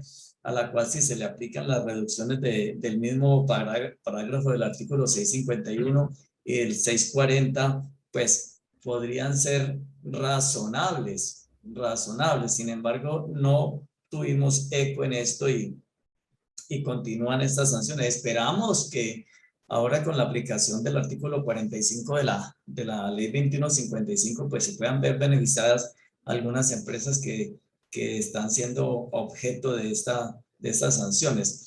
El artículo 580-1 del Estatuto Tributario, yo siempre he sostenido que este artículo no tiene razón de ser. ¿Por qué? Porque es que cuando usted presenta una declaración de retención en la fuente sin pago, se atiene a las sanciones penales que esto conlleva por no pagarlo. Entonces, el artículo 580-1 le da un plazo de 2 meses a partir del vencimiento de la declaración para pagarla y la considera ineficaz. Y esto es lo que ha generado una cantidad de sanciones que ahorita la DIAN hubo como un compás de espera a ver qué aprobaba el Congreso en la ley, pero no pasó nada. Entonces la DIAN ya está enviando oficios a los contribuyentes diciéndole, mire, usted no presentó o no canceló esta declaración y es necesario que lo haga con sanción porque yo tengo la huella que les dio la ley 1943 y luego ratificada por la ley 2010. Entonces, anterior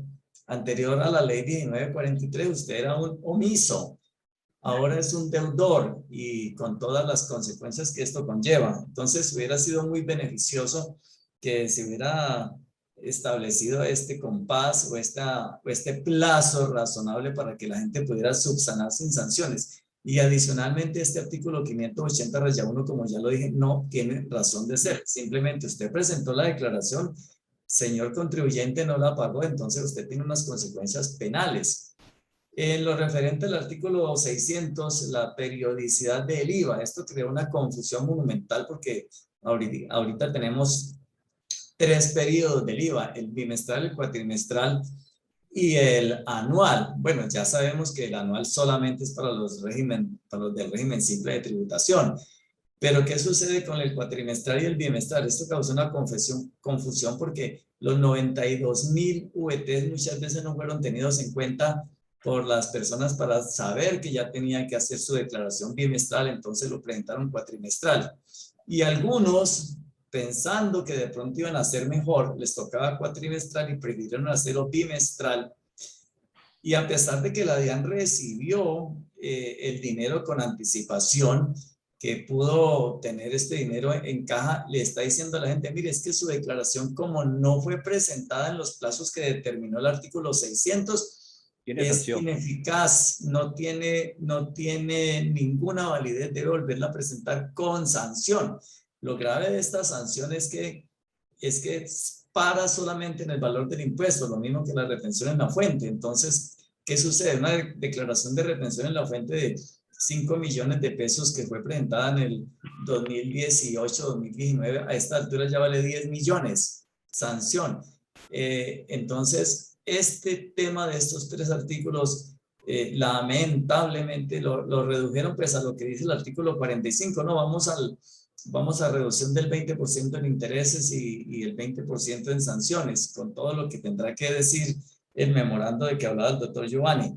Pero como lo dije anteriormente, lamentablemente muchos pequeños que son a los que nosotros más defendemos se quedan con la sanción porque como para en 363,000 pesos Entonces vuelve el tema. Hubiera sido muy generoso del Congreso y muy justo que hubiera acogido esta sugerencia de los gremios. Mire, decrete este plazo y todo borrón y cuenta nueva y vamos a presentar. Y definitivamente alguna vez en la vida esperamos que este artículo 580 deba desaparecer, porque no tiene sentido una ineficacia de unas declaraciones que tienen su sanción penal por no cancelarlas. Bueno, este es un tema que pues hay que seguirlo, digamos que trabajando, porque de todas maneras afecta significativamente al sector de las pymes y las micro. Sí, por ejemplo, yo quería hacer un comentario adicional frente a lo planteado por el doctor Miguel en relación a la aplicación del artículo 580-1, en el sentido de cuando uno presenta oportunamente la declaración de retención en la fuente, y la misma norma prevé que pues tiene uno un plazo hasta de 2 meses para pagar esa declaración de retención con los respectivos intereses, y si efectivamente no pago esas retenciones, pues se considera ineficaz. Allí hay un concepto de la DIAN que preocupa mucho, es porque la DIAN ha entendido que yo a la fecha de vencimiento yo tengo que haber pagado algo. Entonces, precisamente a algunos contribuyentes les están llegando invitaciones de decir, vea, usted tiene que presentar nuevamente la declaración de retención, liquidando sanción, liquidando intereses, porque usted no pagó absolutamente nada al vencimiento. Que eso, si uno revisa la norma, pues eso no está redactado de esa manera. Entonces hay un agravante adicional de la aplicación del artículo 580 que le está dando la DIAN, que supuestamente yo tenía que haber pagado así fuera 1,000 pesos al vencimiento de la declaración de retención, lo cual no tiene ningún sentido. Frente al tema del régimen sancionatorio en medios magnéticos, claramente ese régimen hay que hacerle modificaciones, porque no es claro, al margen de que efectivamente el legislador pueda sustentar que una cosa es el régimen sancionatorio de las declaraciones de retención y otro es el régimen sancionatorio para cuando me exigen información y no lo presento. Hay unos vacíos en ese régimen, pues en el procedimiento. Entonces, les doy un ejemplo. Hay formatos donde uno incluye la retención e incluye la base de retención. Entonces, hay municipios que son muy olímpicos y dice que la base para liquidar la sanción es la sumatoria de las retenciones y la base, aun cuando yo apenas estoy reportando la retención, que es lo que busca el formato.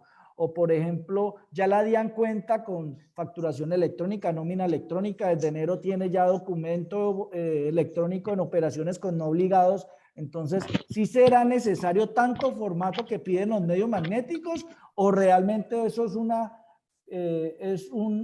excusa para que los contribuyentes, los empresarios tengan que cumplir N cantidad de obligaciones y pues si uno se equivoca en una, tenga su sanción? Entonces, hay formatos que realmente ya deberían irlos eliminando de esas resoluciones anuales de la DIAN.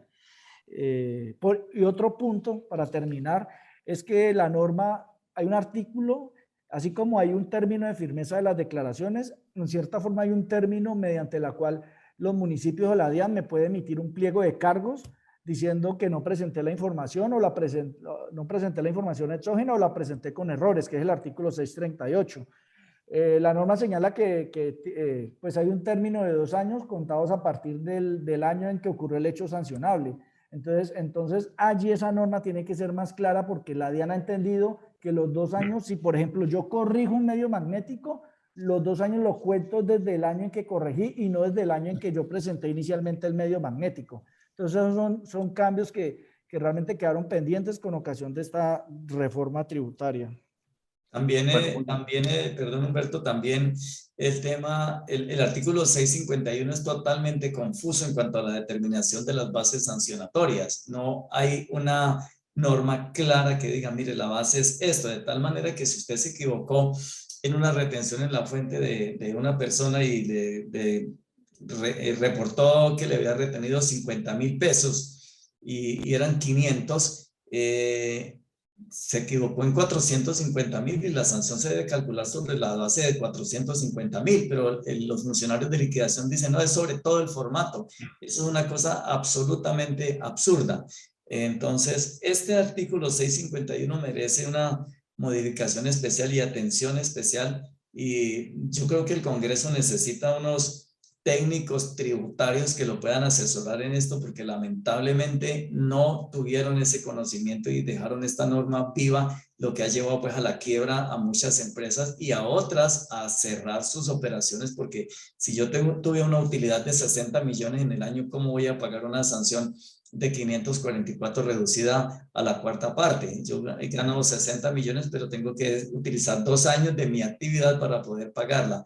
Entonces, en esto tiene que pensar el Congreso, y tenemos que hacer los gremios una campaña para que estos 3 artículos definitivamente mediante una ley posterior y única sean modificados en bien de la reactivación y en bien de los contribuyentes colombianos. Y hay Bueno, un muy bien, agravante Miguel, muy bien. adicional, Perdón, adicional, Oscar. Humberto, que se me olvidó comentar, y es que esa misma norma prevé, o sea, además del efecto sancionatorio en medios, plantea hasta el desconocimiento de costos, deducción e impuestos descontables. O sea, eso no tiene ningún sentido. Bueno, esta es algo que se le quedó al Congreso, y nosotros gremialmente vamos a seguir liderando estos temas, porque esto le compete al Congreso, no al director de la DIAN, sino al Congreso, para poder hacer eso. Hay un tema que les quería preguntar a ustedes, hablando de reactivación económica. ¿Ustedes consideran que para una mayor motivación para activar la economía se pudo haber logrado si se hubiera aprobado la diferenciación de la tarifa de renta para las micros, pequeñas y medianas empresas? En lugar del 30 pasar al 35, porque lo que se le hizo es aumentar el 5% más a las compañías medianas, cuando lo que también se le planteó al Congreso era que tuvieran unas tasas diferenciales para las compañías pequeñas, medianas, frente a las compañías grandes. No se hizo, sino que todo el mundo quedó con el 35%, excepto pues las compañías financieras que tienen un 3% más, quedando en el 38%. ¿Qué opinan ustedes? Yo pienso que las perdimos una gran oportunidad de reactivación allí, porque castigar a una pequeña empresa con el 35% es mortal frente a las consecuencias que ya ha tenido la pandemia y el paro del pasado 28 de abril. Y lo más sano era haber hecho una diferenciación de tarifas a partir de la propuesta, que era del 24%. Entonces muchas pymes y MIPYMES van a tener que tributar al 35%, y resulta que actualmente con el 32% ya les es bastante gravoso, porque como decía el doctor Carlos Giovanni en un principio, pues lastimosamente en Colombia las más afectadas son las empresas que son las generadoras de empleo y que son las que hacen que la economía del país avance. Si bien es cierto que en la reforma tributaria que se propuso y que se cayó a raíz del paro, se afectaba grandemente a la clase media y a la media baja, también es cierto que las personas naturales deben contribuir un poco más a la financiación del Estado con los impuestos, para que las empresas, para que los empresarios se vean estimulados a crear empresa y con ello la generación de empleo. Entonces, ¿qué ha sucedido? Que con esta unificación de tarifa al 35% se está enviando un mensaje de desestímulo a las personas que quieren invertir. De suyo, comenzando con que la tributación de las personas naturales, de las empresas, perdón, comienza de 0, mientras que de las personas naturales comienzan en unos 35 millones, ¿no? Entonces, allí es donde está el meollo del asunto. Hubiera sido muy sano que se hubiera acogido este tema de la diferenciación, pero parece que el gobierno fue el que se opuso en el Congreso a que se aprobara esta diferenciación. Bueno, muy bien, Miguel Ángel, como el tiempo nos apremia, entonces vamos a dar un espacio para que todos los que están conectados nos puedan hacer preguntas. Entonces, vamos a darle el paso a Natalia para que nos dé nos comente qué preguntas tenemos para irlas evacuando durante el resto del tiempo que nos queda. Natalia, por favor. Claro que sí. Tenemos varias preguntas que nos llegaron por el chat. La primera que tenemos es... Me regalan un segundo, ya les digo.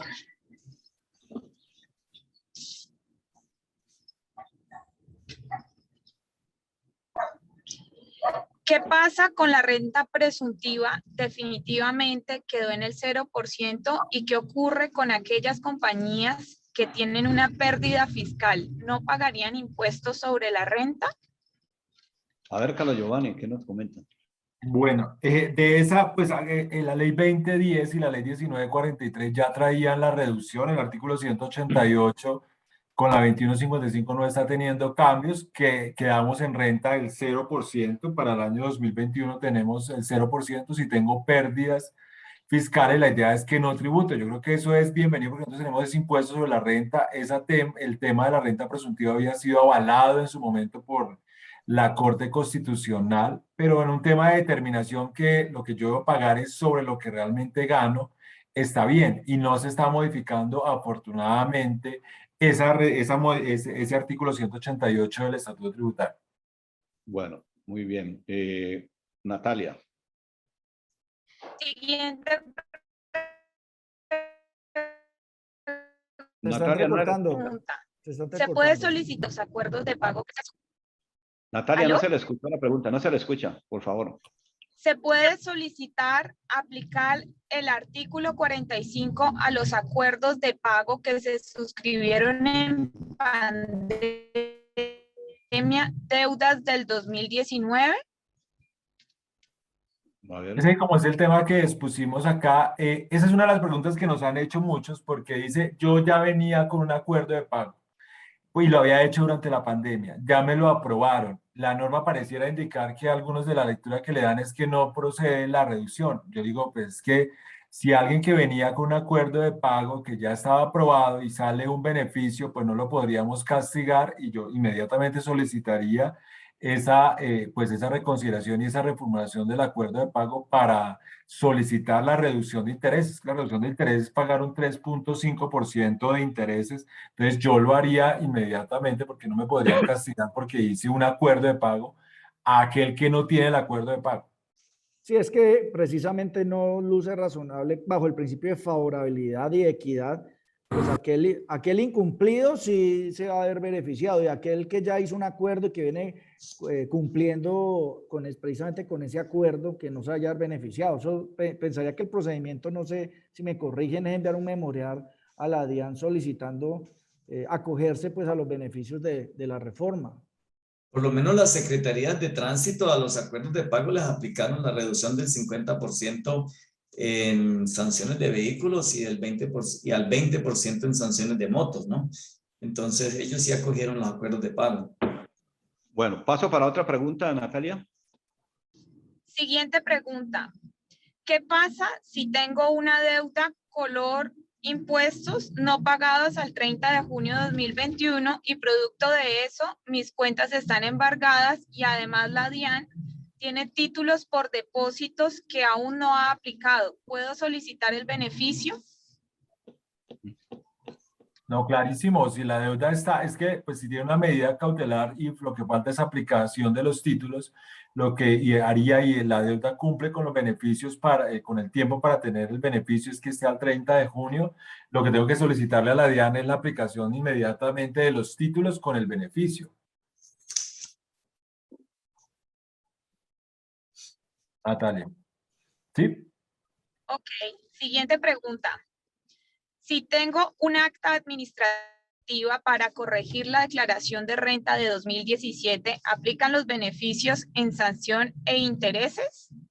Mira que creo que todos nos estábamos haciendo esa misma pregunta, pero ahí hay varias cosas que revisar, porque es que una cosa es la terminación por mutuo acuerdo y las conciliaciones dependiendo donde esté el proceso, porque yo tengo una norma especial para cuando son actos administrativos que están en discusión. Si estoy en el proceso de discusión, el procedimiento natural es irme por la terminación y por la terminación o por la conciliación que me trae la norma si si el acto administrativo fue notificado antes del 30 de junio, que desafortunadamente quedó esa fecha.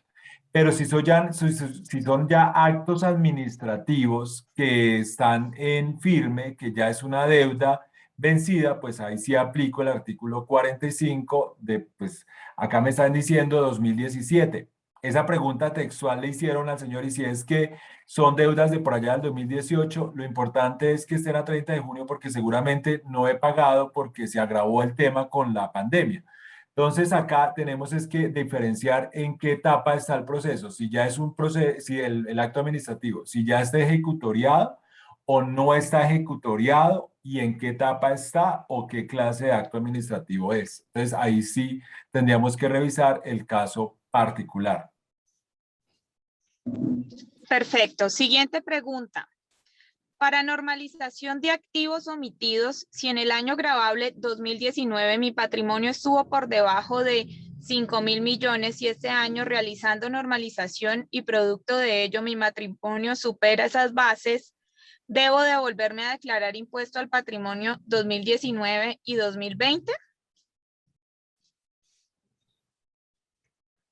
¿Listo? ¿Doctor Miguel Ángel o le damos? Hay que tener en cuenta que para el impuesto del patrimonio hay un hecho generador, ¿no? Un hecho generador y unas bases gravables. Entonces, el hecho generador del impuesto del patrimonio era posesión de riqueza a 1 de enero del año 2019. Me corrige, doctor Giovanni, 2019, ¿no? 1 de enero. Ese es el hecho generador. O sea, Están los dos porque teníamos el de la ley 1943 y el de la ley sí, 20. sí, exacto.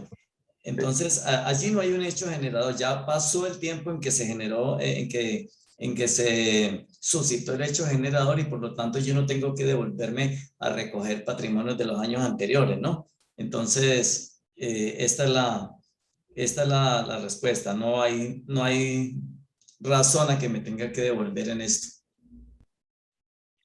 Siguiente Sí. pregunta. Perfecto. Siguiente pregunta. Para la declaración de activos en el exterior, ahora la DIAN está diferenciando entre los tenidos antes del 1 de enero de 2017. ¿Cuál es la diferencia en la TRM? Porque los actuales lo tomen de acuerdo al día en que se hizo la inversión en el exterior, diferente a los reportados antes del 2017. Ven, ahí Natalia, y es que eso es por las cartas que han estado llegando. Y porque en las cartas que le han estado llegando lo toman con la TRM actual y no tienen en cuenta pues que nosotros para efectos patrimoniales y para efectos de la realización del ingreso tomamos la diferencia en cambio efectivamente realizada. Entonces, a partir de, ustedes tenían una norma de transición, todos tenían una norma de transición, activos, diferentes acciones que estaban incluso 2 años atrás, pues se dejaron con la TRM a 1 de enero del año 2017. Si yo no he liquidado el activo, pues están con ese TRM del reconocimiento inicial de esa fecha o del reconocimiento inicial posterior. Que ahora la Administración de Impuestos me dice es que el banco en Suiza me está reportando que usted tiene tal, pero es únicamente por efecto de la diferencia en cambio. Usted tiene que contestar eso a la DIAN y decir el efecto es por la diferencia en cambio no realizada. Eso es lo que tiene que contestar la Administración de Impuestos, porque usted tiene 2 fechas para antes del año, para después del año 2017, 2017 tiene el TRM, la TRM, el reconocimiento inicial. Los que se habían adquirido diferentes acciones hasta el 31 de diciembre del año 2017, 31 de diciembre de 2016, la TRM del 1 de enero del año 2017. Para acciones que ya teníamos la normita antes, por allá 1 de enero del año 2015. Entonces tienen que tener esas fechas y contestar eso a la Administración de Impuestos y hacer la conciliación de que realmente lo que le pasó es por efectos de la diferencia en cambio no realizada y lo tendrá que sustentar de esa manera.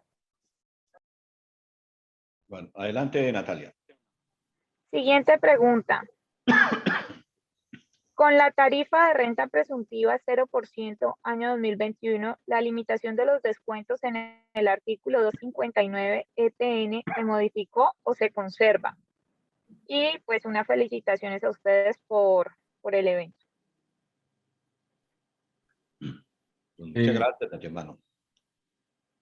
Listo. No, pues esa es una de las preguntas como que han salido todo este tiempo y es que pues la norma me dice que yo no podía tener un impuesto, pues un descuento tributario inferior al impuesto, pues superior al impuesto sobre la renta, ni al impuesto que me diera del 75% del impuesto liquidado sobre renta presuntiva. Pues si no voy a tener impuesto liquidado sobre renta presuntiva, pues ese límite ya no va a estar, porque no voy a tener ese límite. Entonces voy hasta dónde voy. Puedo ir un poco más, porque puedo ir hasta el 100% del valor del impuesto para tomarme ese descuento tributario. Bueno, Perfecto, muchas gracias. Siguiente pregunta. El periodo de IVA 3 de mayo, el periodo de IVA 03 mayo-junio se puede incluir para el artículo 45 de la reforma con el fin de disminuir los intereses. Sí, claro, a 30 de junio ya estaba la deuda. Y la norma dice que deudas que estaban vencidas a 30 de junio, entonces yo pienso que sí se debe incluir mayo, junio, entonces a pesar de que se presenta en julio, esa deuda estaba técnicamente ya estaba vencida a junio. Yo no sé si mis colegas tendrán alguna otra apreciación. Yo creo Precisamente que por ahí ese entra, aparte, precisamente por ese aparte de la norma que dice obligaciones vencidas al 30, yo me genera, ahí sí no sé si uno tendría que Tenía analizar, una reunión ahorita. ¿Reunión? por ejemplo, No el sé, tema de dijo, medio, yo el creo. tema Qué de pena, cerramos micrófonos, por favor. el tema de la aplicación de ese artículo 45 para temas de medios magnéticos. Esa es la que me preocuparía por esa redacción, porque por ejemplo, si yo voy a corregir ahora, entonces uno dice, efectivamente yo tenía una obligación al 30 de junio, entonces pero ahí hay que no mirar. sé qué interpretación le vayan a dar a ese aparte de la norma, cuando hay Yo creo que corrección. ahí, y doctor Miguel Ángel, está claro que pues yo tengo dos momentos. El momento en que se origina la obligación y el momento en que se hace exigible. Estoy de acuerdo con el doctor Miguel. En una interpretación amplia, uno siempre ha dicho que el momento en que se origina la obligación es cuando se cierra el periodo. O sea, yo, por ejemplo, en el saldos a favor del impuesto sobre la renta, yo tengo el origen de la obligación es el 31 de diciembre. Yo ya sé cuánto es el valor del pasivo, cuánto es mi saldo a favor. Pero el momento en que se hace exigible, pues sabemos que es el momento en que el calendario tributario está. Acá es que la redacción del artículo 45 de la 2155 frente a este tema, me dice que presenten mora en el pago a 30 de junio. Entonces ahí sí que presenten mora, entra el tema de justamente esa declaración que ustedes están hablando, porque realmente el 30 de junio estaba la obligación, pero creería que todavía no estaba en mora, porque la mora es desde el momento en que se hace exigible, y podríamos estar ahí. Yo estoy de acuerdo con el doctor Miguel que debería ser desde entrar eso dentro de la fecha, porque el origen de la obligación está, pero todavía no estaba en mora. Entonces, ahí podríamos tener discusión en esa parte, pero lo más lógico es que se aplicara lo que dice el doctor Miguel Ángel en ese tema, pero podría entrar en discusión. Frente a lo que plantea Oscar, es que afortunadamente, y que no lo vayan a restringir así, pues básicamente la administración, el artículo 45 establece que son para todas las obligaciones administradas por la Dirección de Impuestos y Aduanas Nacionales. La pregunta si es en medios magnéticos en el tema de entidades territoriales, porque en entidades territoriales sí se refiere solamente a impuestos, tasas y contribuciones, que esa norma tiene todo el tema constitucional por delante, porque pues está, como les dije, está un poco metiéndose en la autonomía de las entidades territoriales. Eso lo tendrá que decir cada acuerdo, y yo estaría de acuerdo, es que si el municipio decide acuerdo por acuerdo está bien, pero tiene su reparo constitucional. Entonces, ojalá en el tema no van a entender que solamente es para impuestos, sino también para el tema de obligaciones. Y si miremos, hagamos seguimiento al tema de ese periodo que están indicando para entender, y ojalá la interpretación amplia sea la que establece el doctor Miguel Ángel. bueno, Yo pienso que en esto habría que mirar la sentencia, en esto de las entes territoriales, habría que mirar la sentencia 232 del 98 de la Corte, donde está diciendo que las normas del Estatuto Tributario aplican a los entes territoriales, y que si existiere controversia entre las normas de estos últimos, prevalecerá la nacional, ¿no? Entonces, yo creo que esa sentencia está vigente, y valdría la pena darle una lectura. Porque le colocó la... bueno, sigamos que el tiempo nos apremia.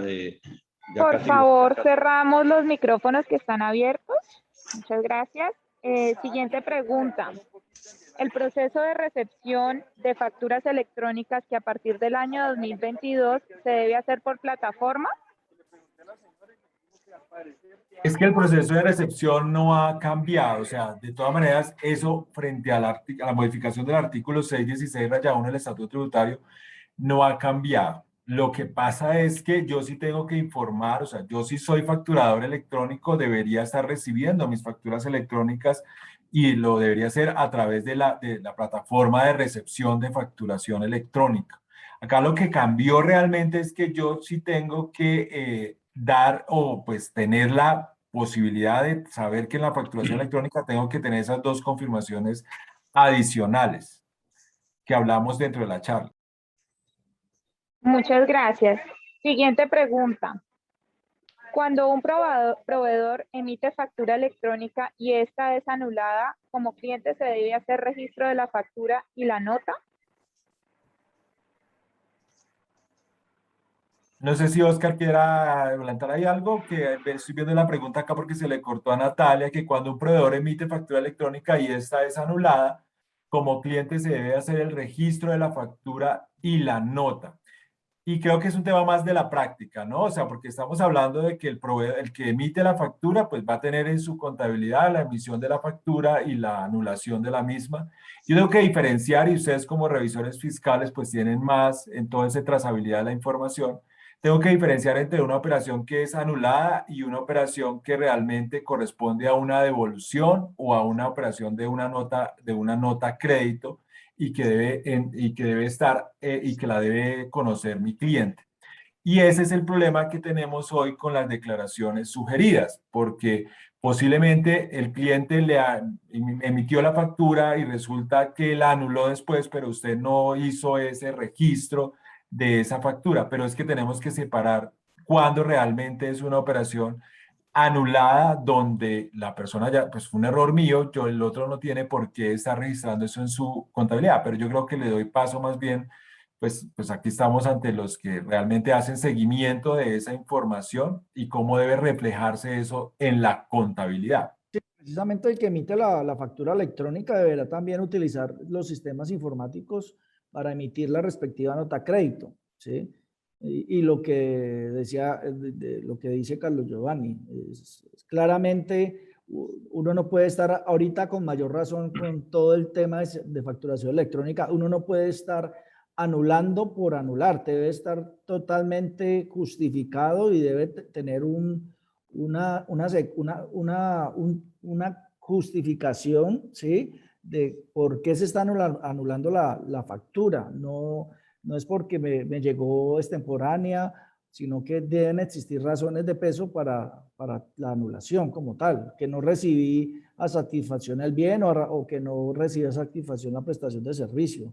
Porque pues ahorita la DIAN tiene la trazabilidad tanto de la emisión de la factura como la expedición de la nota crédito, donde en la expedición de la nota crédito tendrá que hacer referencia a la factura, pero ese procedimiento lo debe hacer quien emite la factura electrónica.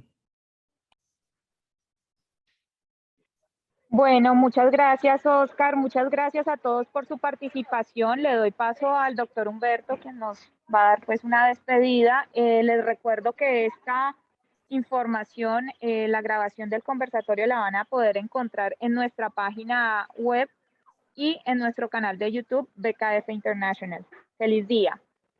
Bueno, un agradecimiento a todos los 350 participantes que nos acompañaron hoy, a nuestros panelistas, al doctor Carlos Giovanni, al doctor Miguel Ángel y al doctor Oscar Andrés por este conversatorio. Sé que quedaron algunas inquietudes, preguntas. El tiempo desafortunadamente no nos da, pero nos veremos muy próximamente porque hay mucho tema, quedaron muchos temas y lo estaremos comunicando e inventando para próximas reuniones. Buen día, Dios los bendiga. Muchas gracias. Gracias, chao, chao. Gracias. Gracias. Muchas gracias.